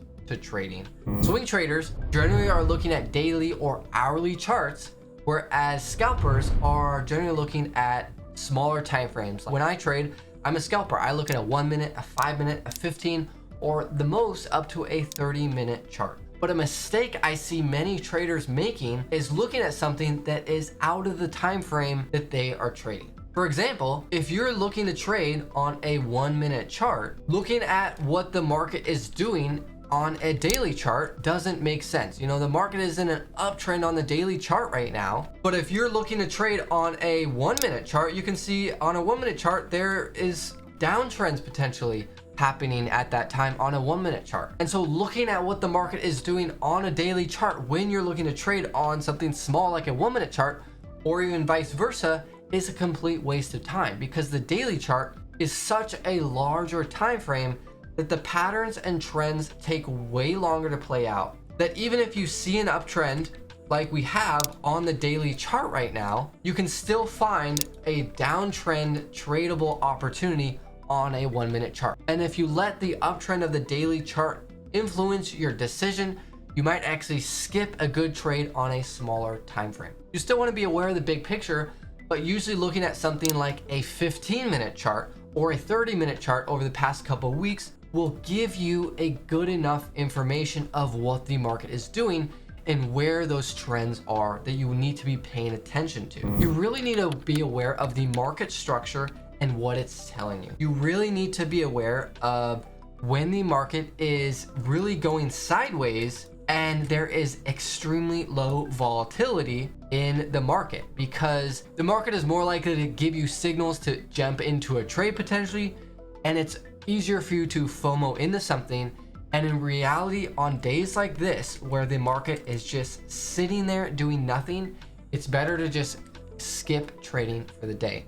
Versus if you see over here where the market then starts to have movement, you can take trades. A massive thing is looking at, okay, if I enter for a trade right here, is there movement for me to hit 1x, 2x, 3 times my risk and make a profitable trade? If you're looking to buy down here and there's a resistance zone right here that doesn't allow you to get to your 2 times or 3 times your risk, which is your target, you should not be taking the trade either. That is another big thing about market structure that people overlook, is making sure your trade has room to profit and that it's actually worth the risk of even getting in that location, even when your pattern shows up and tells you to get in. Over time, your intuition will give you signals about the market. This is because you have learned to recognize patterns subconsciously when you're trading through experience. If something feels off about a trade you're about to get into,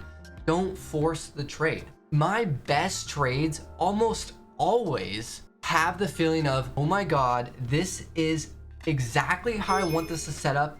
I have to get in right now. Now, don't get me wrong here. I'm not emotionally chasing or jumping into the trade, just clicking the buy button. I am methodically jumping in, but I am extremely confident in the trade that things look exactly how I want to when I enter into a trade. And through my intuition, I have seen that over time, this is my bread and butter and it has worked consistently. When I'm uncertain or it's kind of in that gray area between things don't seem amazing, but I think it's good enough to potentially get into a trade, I try not to force the trade. This is a part of trading that comes down to really experience, and it's hard to deal with that gray area.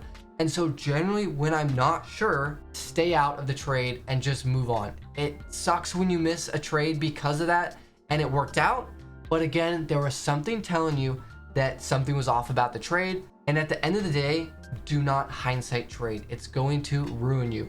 If you didn't feel something was right in the moment, or it didn't set up really how you liked, but it ended up working out, that doesn't mean it was a good trade to take. Now, when it comes to refining your strategy and figuring out what works for you, a huge mistake I see people making all the time, and I did it myself, was having a trading loss and then trying to figure out what I could have done better to avoid that loss entirely or reduce that loss. This naturally makes sense because really that's how the world works with a lot of other things, but it doesn't work with trading. Sometimes a loss can happen and you didn't do anything wrong. The market can do really anything it wants. It doesn't matter what pattern you saw and the probability that says that the market's going to go a certain direction. You might have got in the most perfect looking trade of your life and it still fails. So don't change or tweak your strategy quickly based on 1 or 2 or even just 3 losses or trades that happen. You have to give time for your strategy to play out and to collect data in your trading journal, so later you can sit down at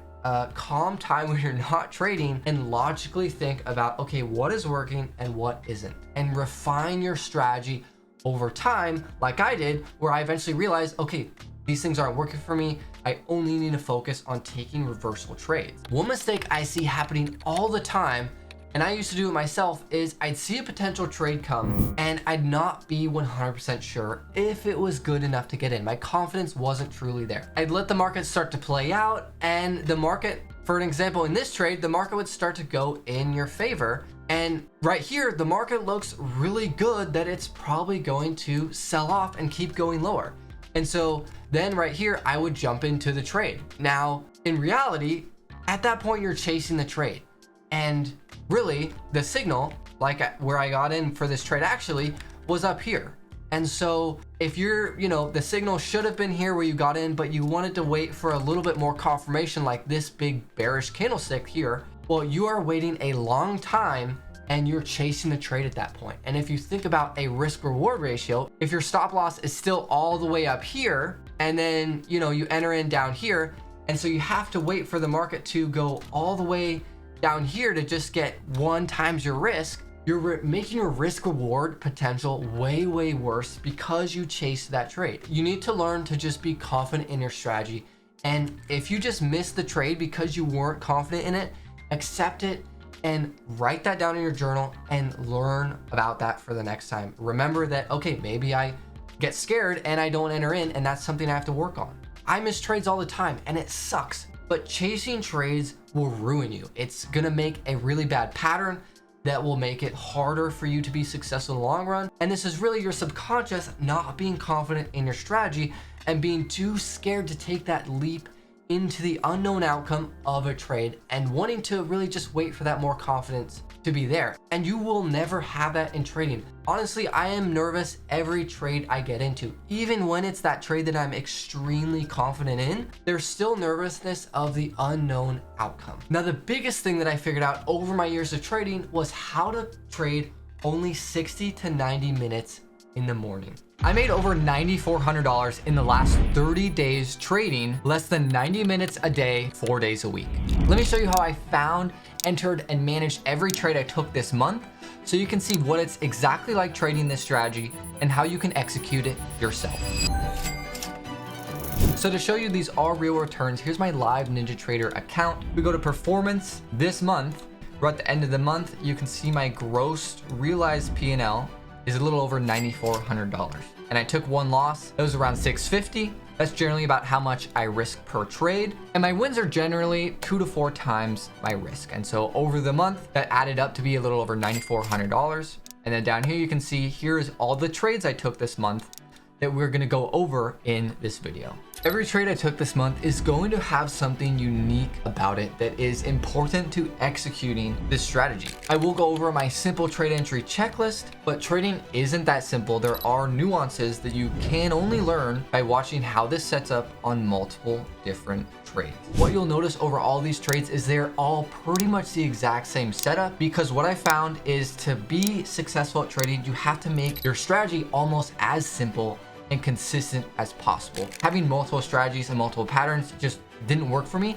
And so trading one specific strategy made it way more easy for me to be successful because you're able to master one thing. What we're looking at is oil futures. You can trade this strategy on really any market and time frame, but this is what I personally trade. And so the first thing I do when I come into trading is we're gonna go over our first trade here. It's November 1st. This is the first trade I took this month. All I did was I first looked at the 15-minute chart when I opened it. So what I do is I just like to look at a larger time frame to find support and resistance levels.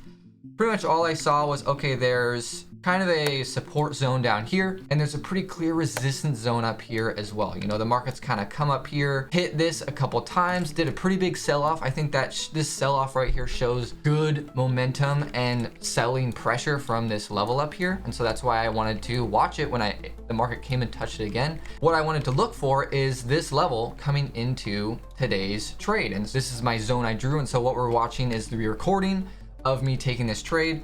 And then once it gets to these levels, I look for essentially a checklist of things to show up to get in on a trade. And that first thing is looking for that really major key support or resistance level. And then of course, we just want to try and capture the swing lower. And kind of just to preview, you can see the market sold off really nicely off of that level. So let me walk you through how I actually enter and capture some of that move. And so how I did that was I kind of just saw, okay, well, it looks like there is kind of a trend line right here. You can see it kind of started here. It broke it a tiny bit right here. Breaking the trend line by a couple candles is not a big deal. And then you can see it bounced here, covered up a little bit by my trade. And then it tried to bounce here by a couple candlesticks. You can see a couple wicks. But then it eventually broke that. And so for me, that's a solid reasoning to think that, okay, it's reversed, it's broken. Another big thing is looking for a head and shoulders pattern, basically. The market puts a head and shoulders here. It essentially makes in its uptrend, you know, it's making higher highs.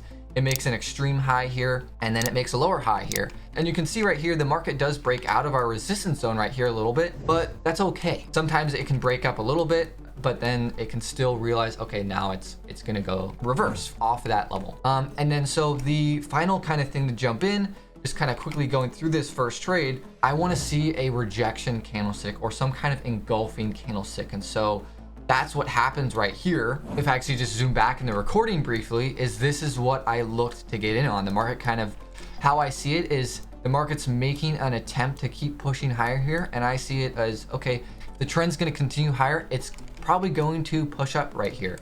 And so what this candlestick, these kind of two candlesticks show is, well, the market's making that attempt, and you know what?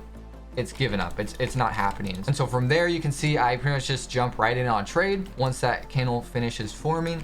And then I put my stop above this swing right here. And so that's kind of what I expect to see if, you know, if the market kind of breaks this. I just like to get out and kind of move on. And you can see here, kind of zooming forwards again, is the market kind of almost came up here against me. I was kind of down a bunch of money, but when you're trading, you have to just stick with your plan and let things play out. Because, you know, if I got scared based on this candlestick right here, and I just closed up trying to save a couple $100, and you know, I would have missed out on this massive swing in my favor. And so this kind of really starts getting going in my favor. I'm looking at, okay, there's kind of a tight downtrend, there's a potential support level, and then I jump into a 1 minute chart, and you can see there's a really tight downtrend. And so I like to manage my trades. If they get really going in your favor really rapidly like this, I like to jump out, because the idea is they can have a really fast reversal move as well. And so I kind of trail up my stop based on breaking this downwards trend. And that is a really good way to capture the profits, capture the move, and then move on to the next trade. So moving on to the next trade, this day was pretty wild. I actually took 2 trades this day, and they were on new markets that I'm testing out. And so it was a lot of new things that are really good for understanding how to trade and move into different markets. And so the first trade we're looking at was on the euro dollar on the 9th. It's been 8 days since I last took a trade. And so that's how this strategy kind of works, is you have to be really patient. When you're patient, you can see it pays off really well, right? The first thing I do every day, come into the charts, look at the 15-minute. We're looking at the 15-minute chart of the euro dollar right here. And so just to show you that more is what I was looking at for that day, just drawing my levels. The market had kind of made a pretty good zone down here based on these kind of double bottoms and swings. So that's definitely a support zone to look at for. But currently the market was, you know, market for me opens up at 630, which is pretty much right here. The market had clear movement the previous day and overnight, I think, creating a solid resistance zone up here. And so then I would just jump into a 5-minute chart and then see how the market kind of came up to this level and jump in based on, you know, a couple of things I saw. And so to walk you through exactly how I entered in on that trade, we were at that resistance zone, and you can see it made a really big breakout of that level. And so what I call this is it's an exhaustive move or a failed breakout, as the market essentially made an attempt to break out of this level. You know, you have all these people that like to buy breakouts of trades. If we just look at the actual 5-minute chart again, is what they're looking for. Breakout traders are trying to buy this breakout of this resistance zone right here. And so that's what they're trying to do. But sometimes is the market can do that. It'll break out, but then reverse and fail on them. How I do that is I use that as a confirmation that,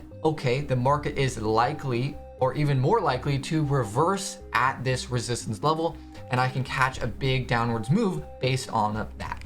And so I actually got in this trade slightly before this trend had broken, and that's okay sometimes because I had a really strong catalyst here. And then as well, is if you look at this, there's a really strong bearish reversal candlestick right here.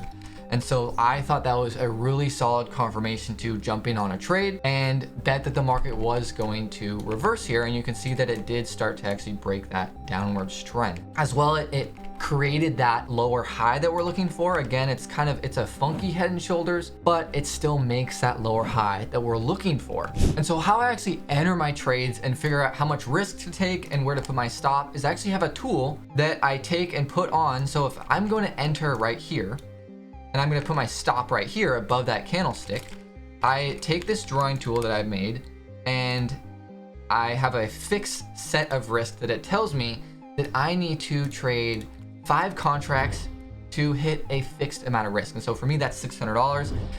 And so if it shows that if I trade here based on my stop, I will lose $625 if it goes against me. And if I go, here's 1x, 2x, 3x, you'll see I'll make, about $1,900 on 3x. And so that's kind of a really helpful, useful tool that I use to know exactly how to trade and enter each trade, because my stop loss is always a different amount because it's based on this candlestick. And so if this candlestick is larger or smaller, I will have to trade a different number of contracts. And you see, if I move this, if the candlestick is smaller, to hit that same risk amount of 650, you have to trade more contracts. And so this is something I found extremely useful for my trades that I've made.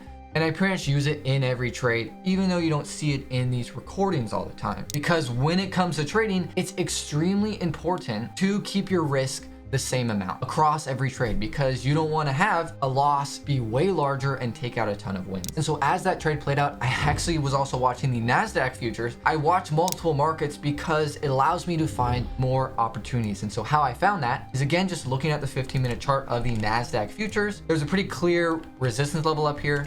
And then also there was a pretty good little support level right here. Looking at a 5-minute chart, I think it makes it pretty clear as the market was clearly bouncing off this level. There's definitely supply down here. There's a good chance it's going to reverse. And so that's what I was watching as the market kind of went up and then sold off into this area around a 7 o'clock-ish time. And so I was looking for a potential reversal higher, which you can see happened. Now, one thing about this one that is kind of different is the market was really choppy at the time. And so I had seen spots where I kind of thought to get in. And so sometimes this will happen with this strategy and with any strategy, is you'll see almost false signals to get in. So it's really important to figure out how to not get essentially tricked by the market to get in based on these. And so one thing that the market had done is the market opened again at 6:30 my time. And so what I saw over here was the market had made a massive rip up into our actually resistance level, but it never made a trade setup. And then it had a massive rip down here. And when the market does this, usually it can be kind of a signal that, okay, there's a lot of momentum there. We actually might break this support level down here. And so what I took from that is I need to let the market kind of lose some steam, see what's going on. There's this other trade setting up that I'll jump in on in the euro dollar. And so I came back to this and saw that, well, the market had kind of sat here for, about 40 minutes. And so what I saw with this is jumping in is it had a clear break of this downtrend and it had started to lose that momentum. And you can see that we made basically a higher low right here. What my concern with getting into this trade was, well, the market's already kind of, it's looking really sloppy, and I think there's a lot of downwards momentum. There was a really big bearish candle right here and right here, and then we started to actually see some strength. And so right here, it kind of made a new high. This kind of break move here, I think, shows some strength. And so my thinking was, okay, this right here, these 3 red candlesticks could be its final attempt to go lower. Because of that, that's kind of the final confirmation that I like to see when this essentially fails. And it had this really strong green candlestick here showing a massive push higher of essentially it failing to continue the trend lower. And so because of that, the idea is, well, if it fails to go lower, it has a higher chance that it's going to reverse and go higher, because you're trapping essentially people are betting that the market's going to go down here, and if it doesn't, well, they have to get out of their trade, which is going to push the market higher. I was still a little nervous with the market being kind of whipsaw here. Sometimes the market will get into modes like this where it just kind of gets into a sideways sloppy trend here, I kind of wanted a little bit more confirmation. And so if I kind of zoom back in the trade so we can see these candlesticks, is I jumped in right at this green candlestick right here, because my thought is, you can see there's essentially like a little wedge right here. And so my idea was, well, okay, it failed this attempt to go down right here. And there's a little attempt to keep going lower here too. This big bearish candlestick, it's failing that again. And so I think that after this big green candlestick right here, that's a really solid confirmation. Right when I get in, you can see that this red candlestick just starts puking lower. And that's when, you're thinking, I'm an idiot. I should have waited for, I should have done something else. This was a bad trade. Every time I get into a trade, I'm nervous. There's always that nervousness that you're going to be wrong, or that you're reading something wrong. The market has infinite possibilities. And so right now I'm thinking, I'm watching these two candlesticks it's not working out right away. And I'm thinking, well, I should have bought up here on the actual breakout, because I wouldn't even be in this trade right now. And then zooming forwards a little bit, is it eventually does break out in my favor. And, using that same tool, I had my entry here with my stop loss right here. And then the idea is that I jumped in on a trade long. And now this trade is actually on a 1 minute chart. And so I really have started to expand my trades onto multiple charts and multiple time frames. And so that allows you to find more trades, because when it comes to trading, the way to be profitable is find something that really, really works for you, that you can be very consistent with to increase your win rate as much as possible. But finding some of those it doesn't show up very often. I only took one trade this month on some of these markets. And so having multiple markets in play and multiple time frames allows you to see this stuff more often. Once we kind of had a little bit of a breakout here, I moved my stop up here, my stop loss, with the idea that I think that, again, keeping the idea that we are in this kind of tight range. If the market comes up to essentially right here and sells off, well, I just want to get out of the trade. It's not worth trying to deal with, is it going to come back and then keep going? When the market's in a sideways pattern, and it's just going to sit there. And so it's either going to break out here, or it's more likely to just kind of sit here. And I don't want to deal with that. I want to get out, take the scratch, essentially, take the risk off the table and move on to a better trade. So I've always found that the best trades kind of work out like this in your favor pretty quickly. You can see it started to break out higher, and we start to have almost that exhaustive move in the flip side. You see right here, this big candlestick kind of triggers in my mind that, okay, we're getting up to this resistance zone up here. It's already where the market sold off once. We're up about 2-3 times my risk. And so I need to trail up my stop loss. And so right here, this candlestick kind of pulls back here, reverses. And so I elect to tighten up my trailing stop. There's kind of a tight trend line right here, again, to manage that trade more closely. Essentially, you can see it starts to lose that momentum. And so that's what I'm looking for, is I'm looking to get in when it kind of loses the momentum of the downtrend, catch the move up, and then get out when it starts to lose the momentum on the flip side. Just essentially, you're catching the easy money. Yeah, sometimes you don't capture the whole swing, but again, the idea is you're capturing 80% of the swing. Trying to get in down here at the lows and then get out here at the exact highs is really a way to set yourself up for failure. And then going back to my other euro dollar trade that I had on at the same time, is I actually went for a walk with my dog, because you can see it's been going for about 2 hours. It's really doing nothing, and you just have to kind of distract yourself. It's hard to kind of just sit there and watch paint dry, basically. And so what I did was I just left my stop where I was. I actually put in a limit order at 3x, with the idea that, hey, if for some reason while I'm gone, this thing just zips in my favor and knocks me out at 3x, I think that's a great spot. It's kind of down here where it's probably a support zone anyway.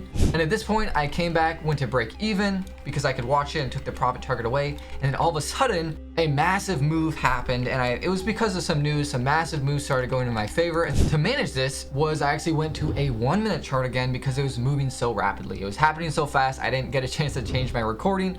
But to show you on an actual chart, here is what I did. And so what I saw was the market was breaking down massively in my favor, and I hit about 3x. And so here was my drawing tool, 3x was about here.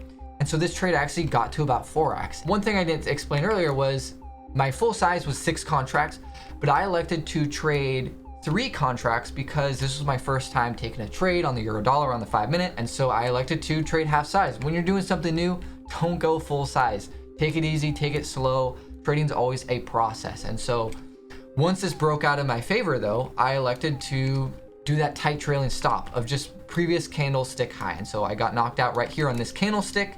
And again, you can see the market then made a quick reversal off that. And so I captured about 4 times my risk on that trade because it was about $300 per trade. And that trade worked out really, really nice. Now this next trade was a little more unconventional, but it was still a really, really solid learning win for you to see. And so again, like I always do with my trades, first thing coming into a 15-minute chart, we're looking at the S&P 500 futures now. And so November 15th is when I took my next trade. Again, it's just kind of waiting for things to align up. This day, the market had been in a really solid uptrend for a while, really not showing much in terms of levels. So that's why it kind of took a while for something to set up. And so here on the day when I again just briefly opened the charts is at about 6:30. This is what I'm seeing. There's some kind of crazy big swing off of here. This is usually news before the market opens. And then there's a couple little bottoms right here that I'm looking for maybe some kind of bounce to set up off of. You know, you don't know what's going to happen until it happens. It's about just how the market sets up when it comes to those levels. And so looking at an actual chart then with those levels, as you can see right here, here was that at 5:30.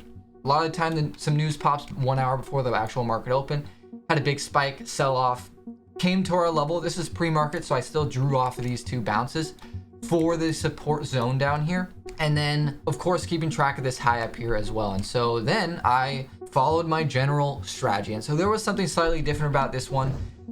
But you know, first thing going through our checklist is looking for that support zone. We had a support zone down here. Downtrend was broken. You can already kind of see that there's no really strong momentum down. Whenever you have a really strong downwards trend, you really need to make sure that the downwards momentum is broken, because a lot of times a massive downwards trend will come to a support zone, have a quick bounce, and then just sell off. And so what I like to do in those situations is kind of wait for it to do this a little and then capture a move higher. And so that's kind of what I looked for with this trade, is seeing that we were already kind of in sideways momentum, but we were having good swings. It wasn't super choppy, kind of like that last trade on the NASDAQ. You're having good movement here. And so I think this is plenty of movement to get in a trade and then either move to break even when it kind of starts breaking out in your favor. You know, there's room to profit. And so that's a big thing to remember. And so we had this little tight downtrend here that was broken. That's kind of a minor trend that I like to see broken. But another thing, again, is looking at that catalyst that I like to see. Is you can see we broke the support level here by kind of a decent amount, but it was just 2 candlesticks. And so what this shows me, again, the market tried to break here, and then there was a lot of buyers that came in. Whoever is on the market side of things really liked this level, and the supply and demand pushed the market up quickly over this candlestick. You can see this is a really large candlestick. That's why to me it shows that, okay, there's a lot of buying pressure down here.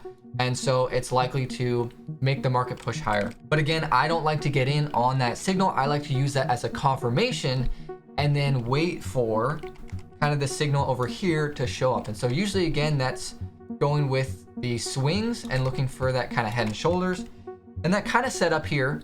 But what I did here was kind of similar to the NASDAQ trade, is going back to showing the actual entry, is what I saw was, okay, the market had our nice little reversal exhaustive move here, and then look at this just looks like a bull flag.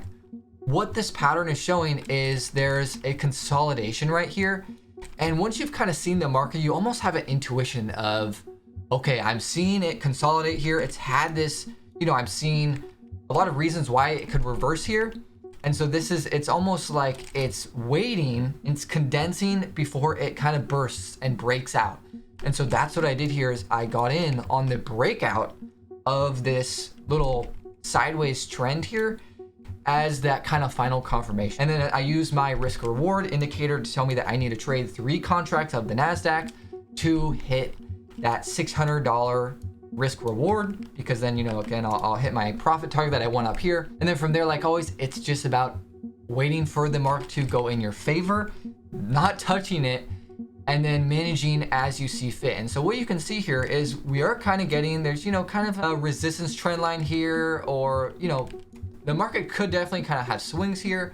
You got to be aware of it. It could sell off here. But you can see I would say there's a pretty clear uptrend right here. And so I like to, again, use that as a way to manage my trade. And so I haven't moved up to break even technically here, but I mentally moved up to break even.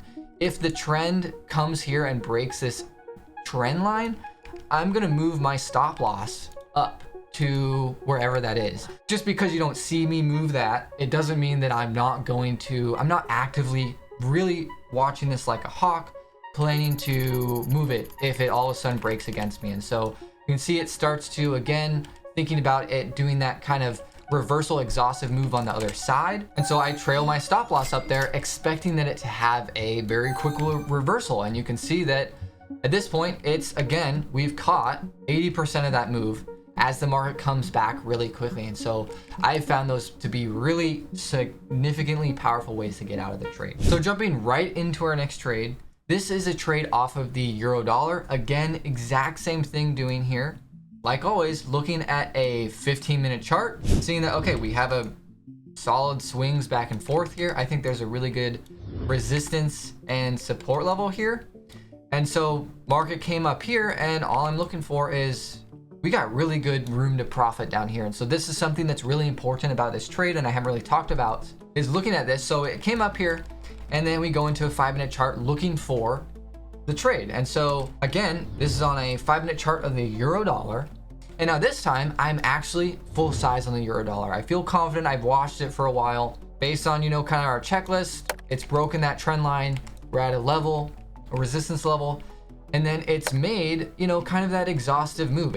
You can see over here that the market's kind of in a choppy range. And actually, if we pull up the 5-minute chart to kind of look at it a little bigger, you can see that the market had a really big move from the lows, chop, which is kind of what we see over here, and then a big move higher. And so what I see with this big move higher is it's kind of that exhaustive move, that catalyst we're looking for. The market's attempting to make a breakout here, and it's coming up into our zone, giving us our signals that it's going to potentially reverse. And so again, all I look for is, kind of it to make that lower high here.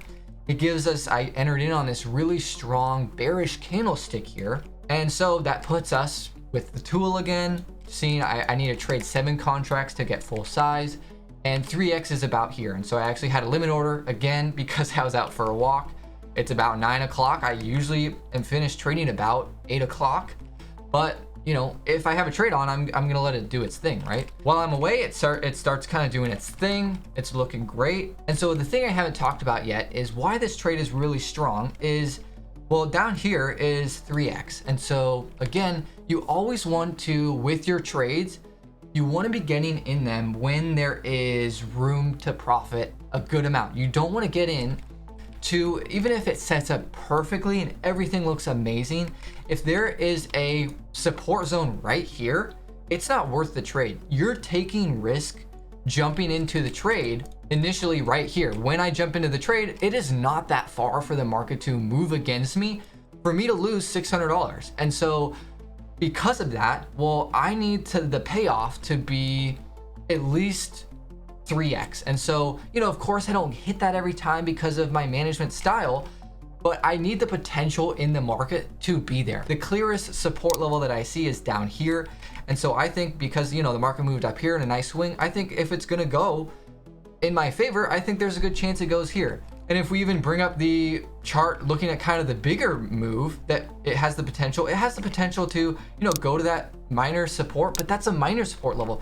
The major one is all the way down here. And so that gives the trade potential to be even higher. You see up here, it's come up here and it moved way lower really fast. And so, when you're trading, you don't know what the market's gonna do. You just have to jump in on the opportunity and wait for it to play out. And sometimes you can capture a massive move like this super easy, and you get, a 6, 7x trade that makes your year. And so that's why over time, what I've learned is when the trade starts to kind of go in your favor like this, the trade's looking really solid right now. It's gone about 1x in my favor. But if I trail my stop loss up too early, it can have a pullback here. The market could easily come back up here and then puke lower. And I've done that in the past where I trail at my stop too tight and I get knocked out of the trade and I miss out on the massive move. And the reason because of that is when you're trading, it's scary jumping into a trade. You know, you take the risk of this, you put risk on, and for me, it's in the back of my mind of like, okay, the trade could still come all the way against me and I lose the $300 I'm up, or even the $600 I was up here, and then I lose the $600 that I'm risking on the trade. So theoretically, it feels like a $1,200 loss, not even a $600 loss. I don't know how to say it, but that's just a part of trading. And what I've realized is over time, it gets easier to just deal with that. And I think starting out smaller with your sizing helps with that too. Start out small so the swings in the money aren't as big. It's taken me a while to get to this size, and that's just a process of trading, is slowly getting better and bigger over time as you become more comfortable with everything. That's what I've learned is leave it be. You know, if this is a solid level and it's gonna reverse, it might come up here again, but overall it's gonna reverse in your favor. And you see right here is it started to go against me, but after this, you know, and this isn't a perfect example where this has happened to me, is I have jumped out at break even here, and you can see the market's come up here, and it's made, I think, a really solid looking reversal here that has the potential to keep going lower. Now, that's the thing, when you're managing in a trade, you're gonna be reading into all of these little things and trying to, you know, make ideas of what might happen. Try and not do that. Try and just let it be. Keep your hands off the keyboard, go for a walk like I do, leave the room, walk around in circles, you know, sit on your hands, because you have to just let things play out. And of course, every trade isn't gonna work out. I actually end up losing this trade. And just looking at the 5-minute chart, you can see the market had a massive breakout higher from this resistance level. And that's totally okay. You're not gonna magically catch the reversal every time and it work out. This is why having that risk reward in your favor every time is really, really important, so that when you are wrong, it's not that big of a deal. It doesn't hit your results that much. And then when you're right, it puts you in the right direction really, really favorably. And so one thing I haven't really talked about yet is combining the time frames of the 1 minute and the 5 minute, or whatever time frame you're using, to help confirm these trade entries. This trade does a really good show of that. And so what we're looking at is oil futures. And so again, as always, 15-minute chart is the first thing I look at. And you can see right here, coming into the first thing of the day, kind of 7 a.m., 6:30 a.m., I'm just looking at, okay, where are the levels? There's a high right here. There's kind of, the market had a sell off here, and it's kind of come down to here, bottom 2 times, and then there's been some swinging in back and forth here. And so that's where I just kind of draw these levels off of. And so what we're looking for is the market came down to this support level right here. And then I went from there into the 1 minute chart we have right here. And I looked for reasons why this could reverse. And so the one thing about this trade was, if we look at a 5-minute chart of oil, is the market was really back and forth. And so when the market gets like that, and you can see it's really choppy, it'll sell off, but come back up. And so the idea is, well, is there that risk reward ratio that we're looking for? Is there the potential in the market to have a greater move in the direction quickly that we can easily capture and reduce our risk with a smaller, you know, tighter stop loss that we can get in? Usually I have been trading oil on a 5-minute chart, and if I tried to jump in on a long down here and, you know, set my profit target of 3x up here, it barely makes it. So it does make it, but it's a lot harder to kind of get that risk properly. And so what I decided to do was go in to a 1 minute chart. I think that allows me to have a more accurate entry. That's the whole idea of the smaller time frames, is it allows you to get a more accurate entry. And then I'm sure at this point, you know, we were at a support level. We're looking for that downtrend to slow momentum. What I saw for the biggest reasons that the momentum was slowing down, which is kind of a little interesting here, is look at this candlestick right here. We had some big candlesticks right here, and then there's this massive, massive candlestick going on right here. And then it reverses and kind of goes back to lows here. And then we go into sideways chop. And then we had a breakout candlestick right here. And so one thing is, what I used to do is I would see this breakout candle here forming. It looks like a massive green candlestick. And this is why I don't jump in long based on the break of that trend line. I like to wait for it to make, you know, the signals that we're looking for over here that we'll talk about in a second. Because if you jump in right here, Well, sometimes it'll happen and it'll work out, but a lot of the time you're jumping in based off of FOMO. You're jumping in, because of a couple things you see, but you haven't really waited for the signal. It's more of a reactionary trade entry. There's a lot of funky market movement going on right here.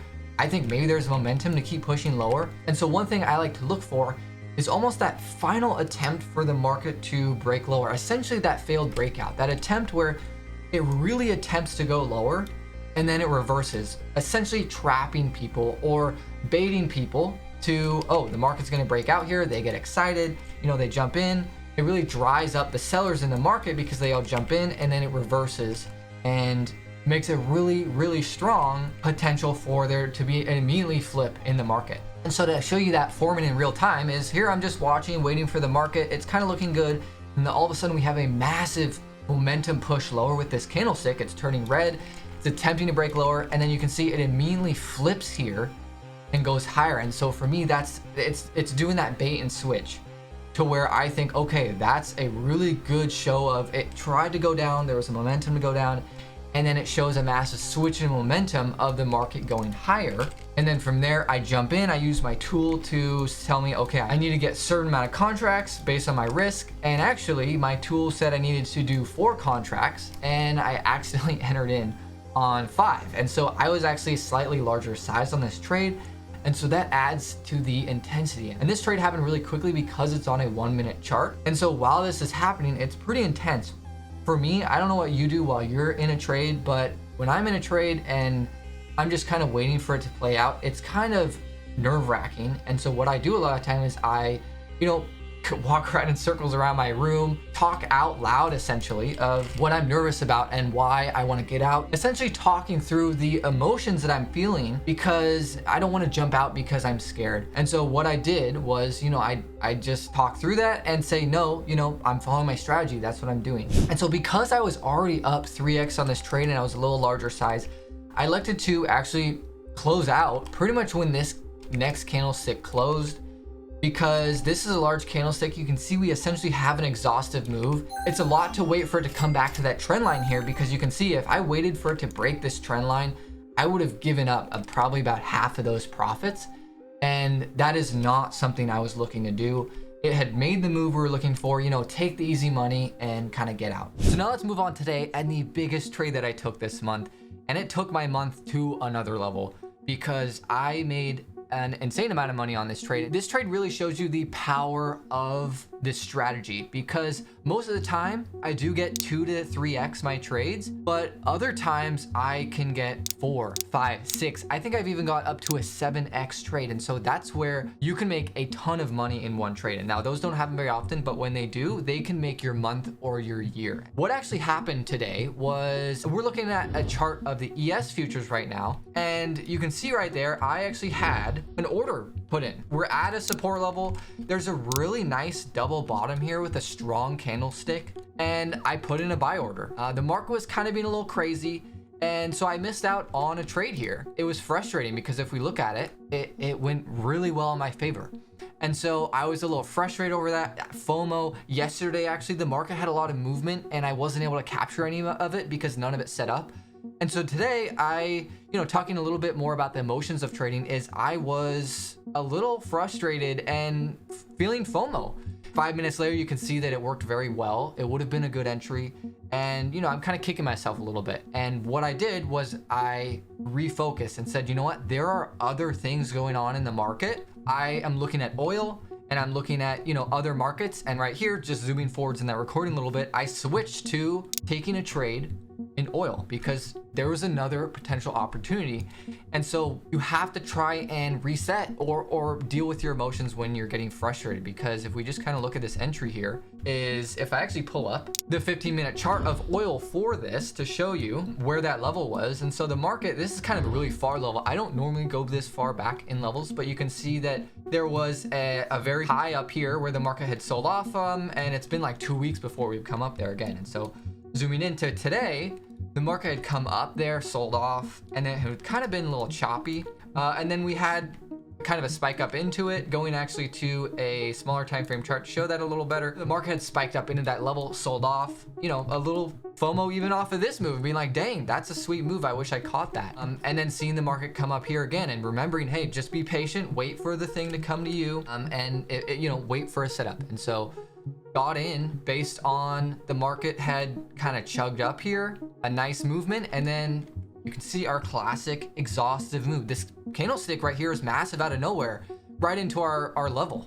And so what happened was I figured, okay, that looks like it's doing a kind of climactic move. It had a little bit of a sell-off, pull back to that. Like always, I want to wait for that lower high or some kind of retest and pullback that the market does, because I want to see the market, well, you know, maybe the trend keeps going here, and you can see it's still kind of in our trend line. You know, it's not a clear break. And then right here, it set up an actually good looking candle for this. And so because of that, you know, it made kind of a nice double top. And so I didn't actually get in on this candlestick right here because it's kind of small. And so what I did instead was the second candle after it, it was a pretty good bearish candle. And so I thought, okay, these two candles combined show, I would say, you know, a candlestick that looks like this. It's kind of a pretty big bearish candle, and I want to jump in at the break low of that candlestick. So this isn't the normal style that I get in all the time. A lot of the time I like to wait for the one candlestick, but this one I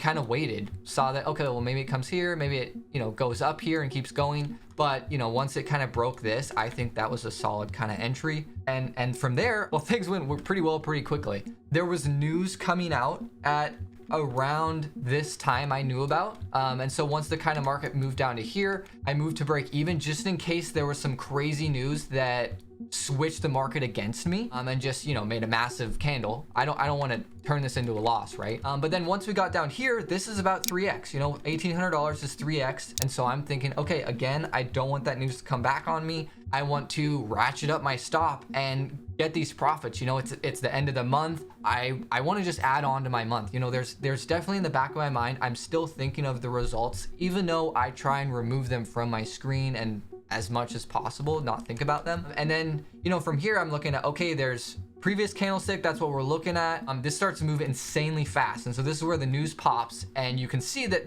the market goes crazy. And so I'm thinking, okay, what do I do here? And so to manage this, I'm thinking that, okay, I can't wait for the market to pull back on me like this. You have to tighten up way more than normal. Usually I have a previous candlestick trailing stop or like middle of the bar, but this bar right here is like $1,500 worth of movement. And so there's no reason to let the market move that far back on you. At some point, you do have to think about the money, and you just have to close out, because this is some crazy news. Sure, there's the potential for it to pull back and keep going even more, but don't get greedy, take the easy money, and just move on with your day. If you want to start making $500 or more a day trading, there are 2 negative trading loops that you have to be aware of and break out of. If you don't, you'll be stuck struggling at trading for years.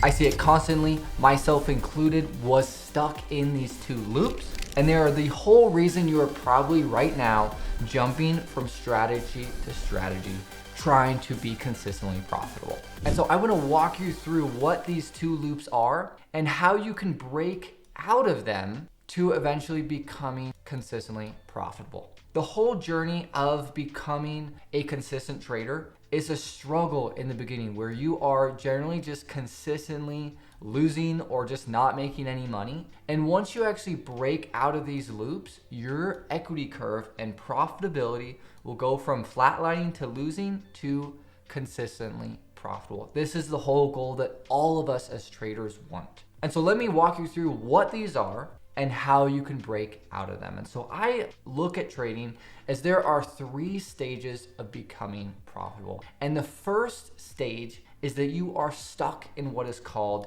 a learning loop.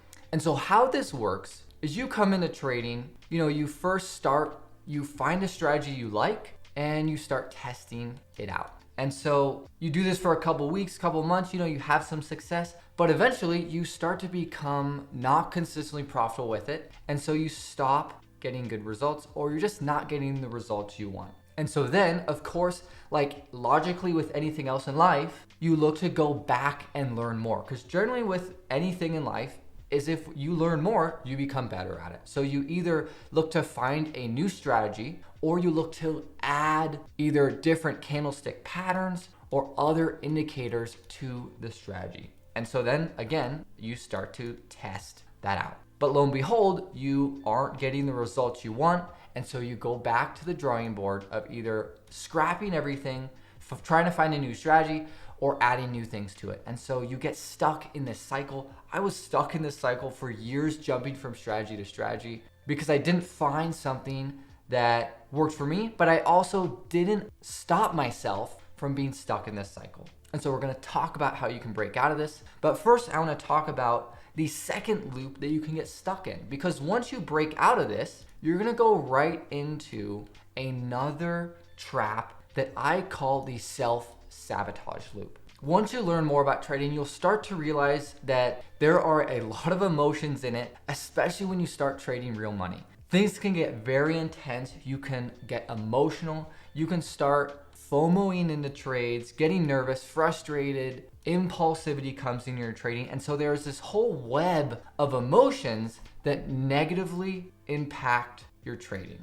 And so all of these different feelings, greed, euphoria, desperation, they make it so you are self-sabotaging your trading. And so let me illustrate what this can look like and what my self-sabotage loop looked like, because you will start to see how this cycle works and how it self-sabotaged me, and it will give you insight to what yours might look like. And so for me, my biggest issue with trading was I had the fear of being wrong. I was scared of a trade losing money during that trade. And so anytime that I would see a potential opportunity come, whatever strategy I was trading, I would start to get nervous when the time came to enter. And so that fear would come in and take control of me. And so then I would skip the trade. And of course, generally, because I'm following a strategy that works, most of the time that would work out. That trade would have worked out, and I would have been able to make a profitable trade. And so instead, because I skipped out on that trade, I became frustrated because I missed out on the money I could have made from that trade, which was frustrating. And so that frustration would stay with me as I'm still watching the charts. And what it would do is I would be sitting there waiting for another trade opportunity to come, and something would kind of start to set up. But let's say if I have a checklist, of 5 things I'm looking for to jump into a trade, 3 out of 5 of them would show up. And I would say, you know what, this is good enough. I'm gonna jump in because I don't wanna miss out on this trade, because I did that just for the last one and it worked out. And so I FOMO'd into a trade now because I was frustrated, and it allowed my emotions to take control of me. And so from there, generally because I'm jumping in on a bad trade now based on FOMO, is it would turn into a loss, and I would become even more frustrated. And sometimes this would turn into something even worse, tunnel vision, panic. I would start to revenge trade even, and I would take more losses. But eventually I would get to a point where I say, okay, I have to take a break. I gotta be done with trading for the day. I need to either take tomorrow off or, somehow reset and come back to the drawing board, right? And of course, I would reset, but those emotions and underlying reasons of why I, had the fear of being wrong would restart, and this cycle would just continue. And so that would be how I would be stuck in. I still broke out of the learning loop, but now I'm stuck in another loop of just self-sabotaging myself over and over. And this is something I constantly see other people struggling with. They'll have a strategy, but they'll have all these emotions that are just negatively impacting their trading. And if we don't learn how to deal with these and stop them from controlling our actions, we're never going to get to the end goal of becoming consistently profitable. And so I want to walk you through how we can combat these 3 stages, how we can go from being stuck in the learning loop to being in the self-sabotage loop and breaking out of both of those to become consistently profitable. And I'm confident that I know what I have will help you, because I've heard it from other people that they were jumping from strategy to strategy until they learned some of this stuff I'm about to teach you, and it helped them break out of those loops and become consistently profitable. And so let's first work on how we can break out of the learning loop, because that's generally the one that I think stops the most people. And so the first thing with doing that is you have to find a strategy that works for you. And so my strategy is super simple. Over time, I realized that, through all the strategies I was trying out, all I could really be confident in that, hey, I know how to find clear support or resistance zones. And I can see that the market can clearly bounce off those levels. And so I created a strategy based on that. All this does is it's a simple process of I wait for the market to come down to one of these levels. And then I look for, on a smaller time frame chart, generally I trade on a 1 minute chart. And then I essentially follow my step pattern. And then step 2 is waiting for, kind of the current trend to come down. And then step 3 is I look for kind of a reversal pattern. And then I jump in, betting that the market is going to go higher. And I usually go for, a 3 times risk reward ratio. So if I'm risking something like $150 here, I'll eventually manage the trade. And here I made about $600 on a trade. So it was about a 4x trade. And so that was a really nice profit. And so this isn't something I'm going to go into a ton of detail here because I have a ton of YouTube videos explaining this. But the whole idea is that you need to narrow down your focus. And so for me, that's what looking solely at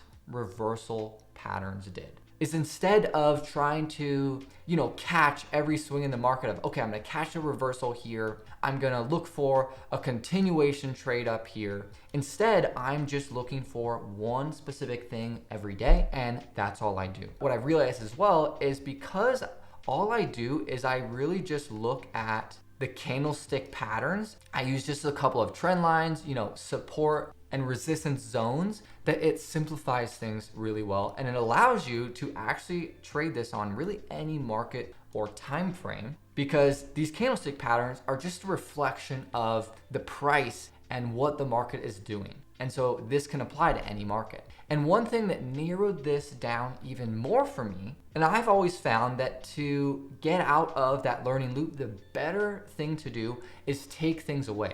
What can you do that will take away things that are negatively impacting your trading? If trading, 3 different patterns is negatively impacting your trading, take out 1 or 2 that you don't feel like you're consistently as profitable with. And so another thing that really helped me narrow things down over time was looking at kind of 30-minute reversals. Is what I realized is just consistently looking at the market is looking at the NASDAQ futures and the S&P 500 futures is 30 minutes after the open. If on these charts, the market opens at 6:30, which is West Coast time, it's 30 minutes around 7 o'clock, that's when the markets reverse a lot. And so that's how I narrowed down my focus even more and stuck with a really solid strategy. So I, don't go back in that learning loop. You got to be aware these loops, once you break out of it, you can go right back into it if you're not careful. And so that's something I'm always working towards, is just getting better and more narrow focus. Is every chart of these are from one specific month, and you can see at 7 o'clock, there's a really nice, the market opens, kind of moves down, makes a really nice double bottom, and then reverses. And so this is something that I find that is super repeatable, and that this is how you want to approach trading, is find something that you are confident in and that you can consistently do day in and day out. Because if you spend your time trying to just jump around and, react to what the market is doing instead of going in and having a plan, you're not going to become consistently profitable. And so that's something that I have found to be really beneficial. And another really cool tool that I actually made, I call the News Navigator, is when you're trading futures and the S&P 500, is that, there's a lot of news that comes out. And so just to quickly show you is, here's a news release platform I use. It's just called Forex Factory, and it just shows every day, okay, there is news releases that are either red and you got to be really aware of, or there's just yellow ones that aren't a big deal, or some orange ones. And what I realized is this doesn't actually do a good job of saying what is important or not. And so what I did is I just looked at, every release and took data over time of saying, okay, what's the release? what's the potential movement? And so is there actually potential movement? And so can I trade through the release? And so there's not many that happen 15 minutes after the market opens, but there's a ton that happen an hour before the market opens and 30 minutes after the market opens. And so this 30-minute one that happens after the market open, these ones are really important to pay attention to because there's some that you got to be aware of that cause massive movement, and some that are just no movement at all and you can trade through. And so that is something that I found really, really helpful with just narrowing my focus down even more. And so that's really how you have to break out of that learning loop, is find something that you like and stick to it. It doesn't have to be my strategy. We all have different trading personalities and what, makes sense for us and what we feel comfortable with. I feel comfortable with taking reversal trades because that's what I just mentally makes sense. I can see that, okay, when the market comes down, for me, I see that, okay, there's a good risk reward here, and that makes a lot of sense for me. Versus some people, they're just better at continuation trades. But for me, mentally, that just doesn't work. And so the second thing is once you break out of that, you're gonna be put right into the self-sabotage loop. And so there's 4 steps to breaking out of this loop. And so the important ones is building awareness of what your emotions are that negatively impact your trading. My big ones were, the fear of being wrong. And so starting to become aware of just what those are, the frustration of missing profits. Maybe yours is FOMO, maybe yours is greed or desperation to, make a lot of money quickly. And so you have to then, once you become aware of what those emotions are, you gotta understand how you react impulsively to those actions. And so for me, my fear of being wrong would lead me to skip a trade.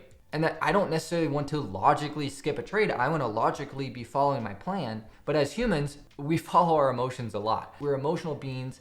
They take control over us and impulsively cause us to do things. And so a lot of the time is we are reactionary based on our emotions. And what we need to learn to do is we need to overcome our impulsivity to react to those emotions. And so instead, we want to react how we want. And so instead, what a really good way to illustrate this is when a trade comes up, I still have that innate fear of being wrong. And so I get nervous. And instead of skipping a trade out of that fear, I have created a new pattern and a way I react. Instead of reacting based on my emotions and my fear, I say, no, I want to jump into this trade. And so when I would jump into that trade, it would break that self-sabotage loop and it would start this new loop of I jump in a trade and I would start to build confidence in my ability to trade. And so then it would come up to the next trade and I would still have that same emotion of fear of being wrong. But instead I've now started to learn to control those actions and I consistently react accordingly and how I want to. And so that's the biggest thing to help break yourself out of that loop is instead of letting your emotions control you, you feel your emotions, accept that you feel that way. It's okay to be scared that you're gonna be wrong. We're not robots. It's a part of who we are. And instead, you just say, okay, I feel that way, but I'm still gonna do what I wanna do. And so this is the basic framework of breaking out of that learning loop, breaking out of the self-sabotage loop, and becoming consistently profitable. Now, just because you know this doesn't mean it's not gonna be easy. It's still gonna be really hard. And so what I've done to help accelerate this for you is I've created a 90-day confident trader program that is designed to help you break out of both of these loops and become consistently profitable as fast as possible. And I'm confident that this will help you drastically accelerate and improve your trading because I've seen it do that for people already. People that were struggling for so long, they were losing and just consistently, in that part of the learning curve where they're just not making consistent money. And then they join the program and they start to see that change in their equity curve where they're consistently profitable month after month. And it's just awesome to see where these people are saying, they've been struggling and not consistent for 3.5 years and they're way more consistent than ever. They feel like they finally found their strategy if they're using my reversal strategy, but it's also helping them just break those cycles that you're just stuck in as a trader. And there have been people that have had big 50% account returns after a year. This person down here almost has 100% return. And so what I want this to illustrate is that it's helped a lot of other people break out of these learning loops. I can never, guarantee that you are gonna make $96,000 in 2 months, but I can guarantee that this is going to drastically accelerate your learning curve and your process getting through these loops. And so let me illustrate to you how this program is laid out and how it's going to help you break out of the learning loop and then the self-sabotage loop. And so first is right away when you jump in is you are going to get access to my whole trading strategy and everything I have and know about what makes a profitable strategy and how to become consistently with it and manage and grow an account over time and keeping you out of being stuck in that cycle. And so the first thing that it's going to address is it's just going to jumpstart your trading journey. It's going to help you build your foundation of how to understand everything that I'm talking about going forwards. But then it's going to walk you through how to consistently look for reversals because again, that's what my strategy focuses on. It's going to give you a deep dive into how I identify those patterns, the early shifts that the market has, and teach you advanced market movement that will help you realize when these signals are going to happen. And so this dives into way more depth than what my YouTube videos do. Those really give a good overview of my entry checklist and how I trade. But this gives you a super deep dive into everything about that. And then as well, it'll start to go into how to consistently manage trades. It'll go into my roadmap of those 30-minute after the market open reversals. It'll give you that news release navigator that we talked about. And it will just go through, I have hours and months of trade examples in there. And the biggest thing about this is probably it helps you know when to avoid entering trades even when the signal shows up. Because what I see a lot of people doing is they will follow my 5-step checklist, but there's times when you actually shouldn't be entering in the trade, and there's certain signals that show that. And then the last really crucial thing is learning how to grow your account and treat trading like a business. I have a 3-step sizing growth plan in there that will really help you know how to scale properly and go at this the right way. The biggest thing about trading and breaking that learning loop is you need to become process focused and focus on consistently executing the same strategy, because otherwise you're just going to be stuck in this learning loop over and over. And so all this will help you break out of that learning loop. And then we go on to the second part of the program, which is really where the 90 days comes in. I have a 9-week framework that is going to now start focusing on that self-sabotage loop. And instead of you getting stuck in that, it's going to help you break out of that and work towards becoming consistently profitable with your strategy. What this is going to do is it's going to be giving you weekly actionable steps and systems that you can use to start becoming aware of how things are negatively affecting you. It's going to help you build your emotional matrix and figure out what's actually affecting you, the level that it's affecting you, and how you can actually change how these negatively affect you. And then as well, it's going to start to bring in some other concept of your mental capital and your body battery and how you can deal with loss streaks and change those around. There are a ton of destructive emotions that affect your trading, and you need to learn how to control them. And so what this is going to do is there are frameworks in there that I call the stimulus gap response framework that is going to stop you from becoming impulsive, and it'll help you react how you want. I have another really cool system in there that I call the emotional spectrum that is going to help you stay calm amid all the chaos and help you know, okay, what emotions am I okay to trade during? And when I feel certain emotions, what do I do and how do I stay away from starting to revenge trade and get out of control? And then the last whole phase of this is how you start to work to becoming consistently profitable, how you start narrowing things down, stopping the loss streaks and the boom and bust cycles that really start to happen when you start to get close to becoming profitable. And then as well, what it'll start do is it'll start to ingrain these things into muscle memory. So instead of having that self-sabotage loop be, a negative pattern, you're gonna break out of that and you're gonna start to make positive patterns and loops that you are stuck in that are beneficial to your trading.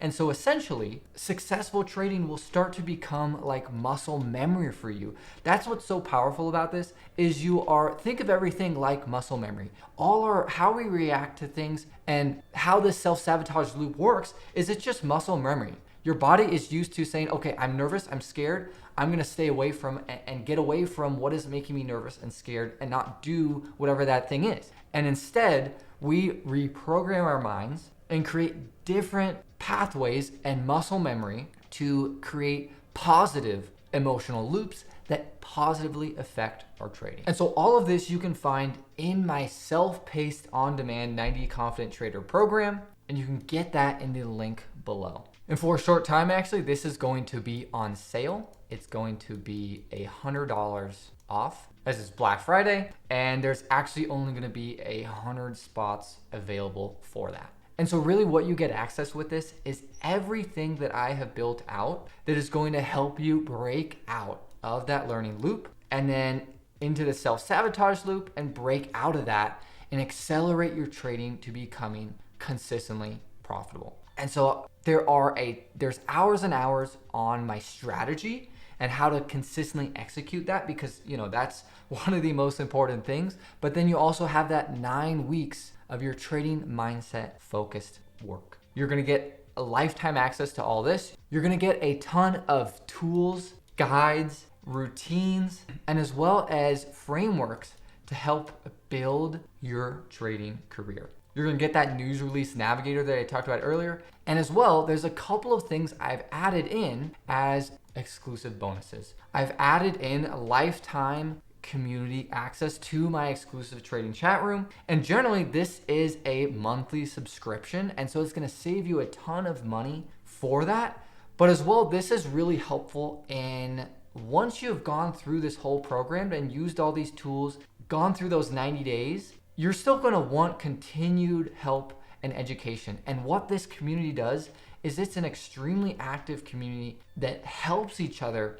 And not just for me, but everyone else there is focused on the same thing. And they're gonna know all these materials that you're working on too. And so it's gonna help you bounce ideas off of each other and as well off of me and get help anytime you need. Another thing that I added is I have learned a ton about the mental side of trading from my actual trading coach.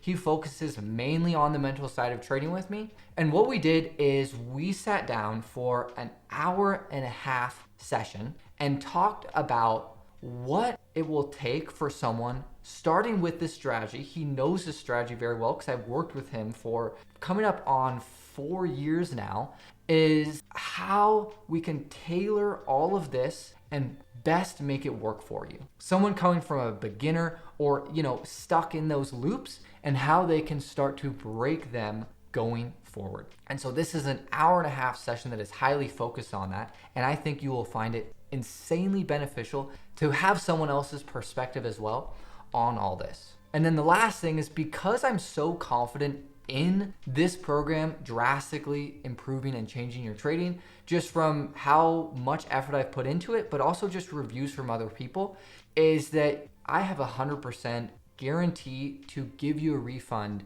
no questions asked, in the first 30 days. If you, for any reason, it doesn't matter, want a refund, just email me and I will happily give it to you. The idea is I understand there's a lot of shady stuff out there online, and I just want to make this kind of a risk-free investment for you to help accelerate your journey in trading by saving you a lot of time, but also saving you a lot of money. I lost a lot of money making a ton of mistakes and trying to break out of these loops myself. And so what this is going to do is it's going to help you do that for less money and less time. And so I highly recommend checking out the link below. It'll go into way more in depth and show you kind of everything that's in the platform, more than I've talked to here. And of course, you don't have to get the program.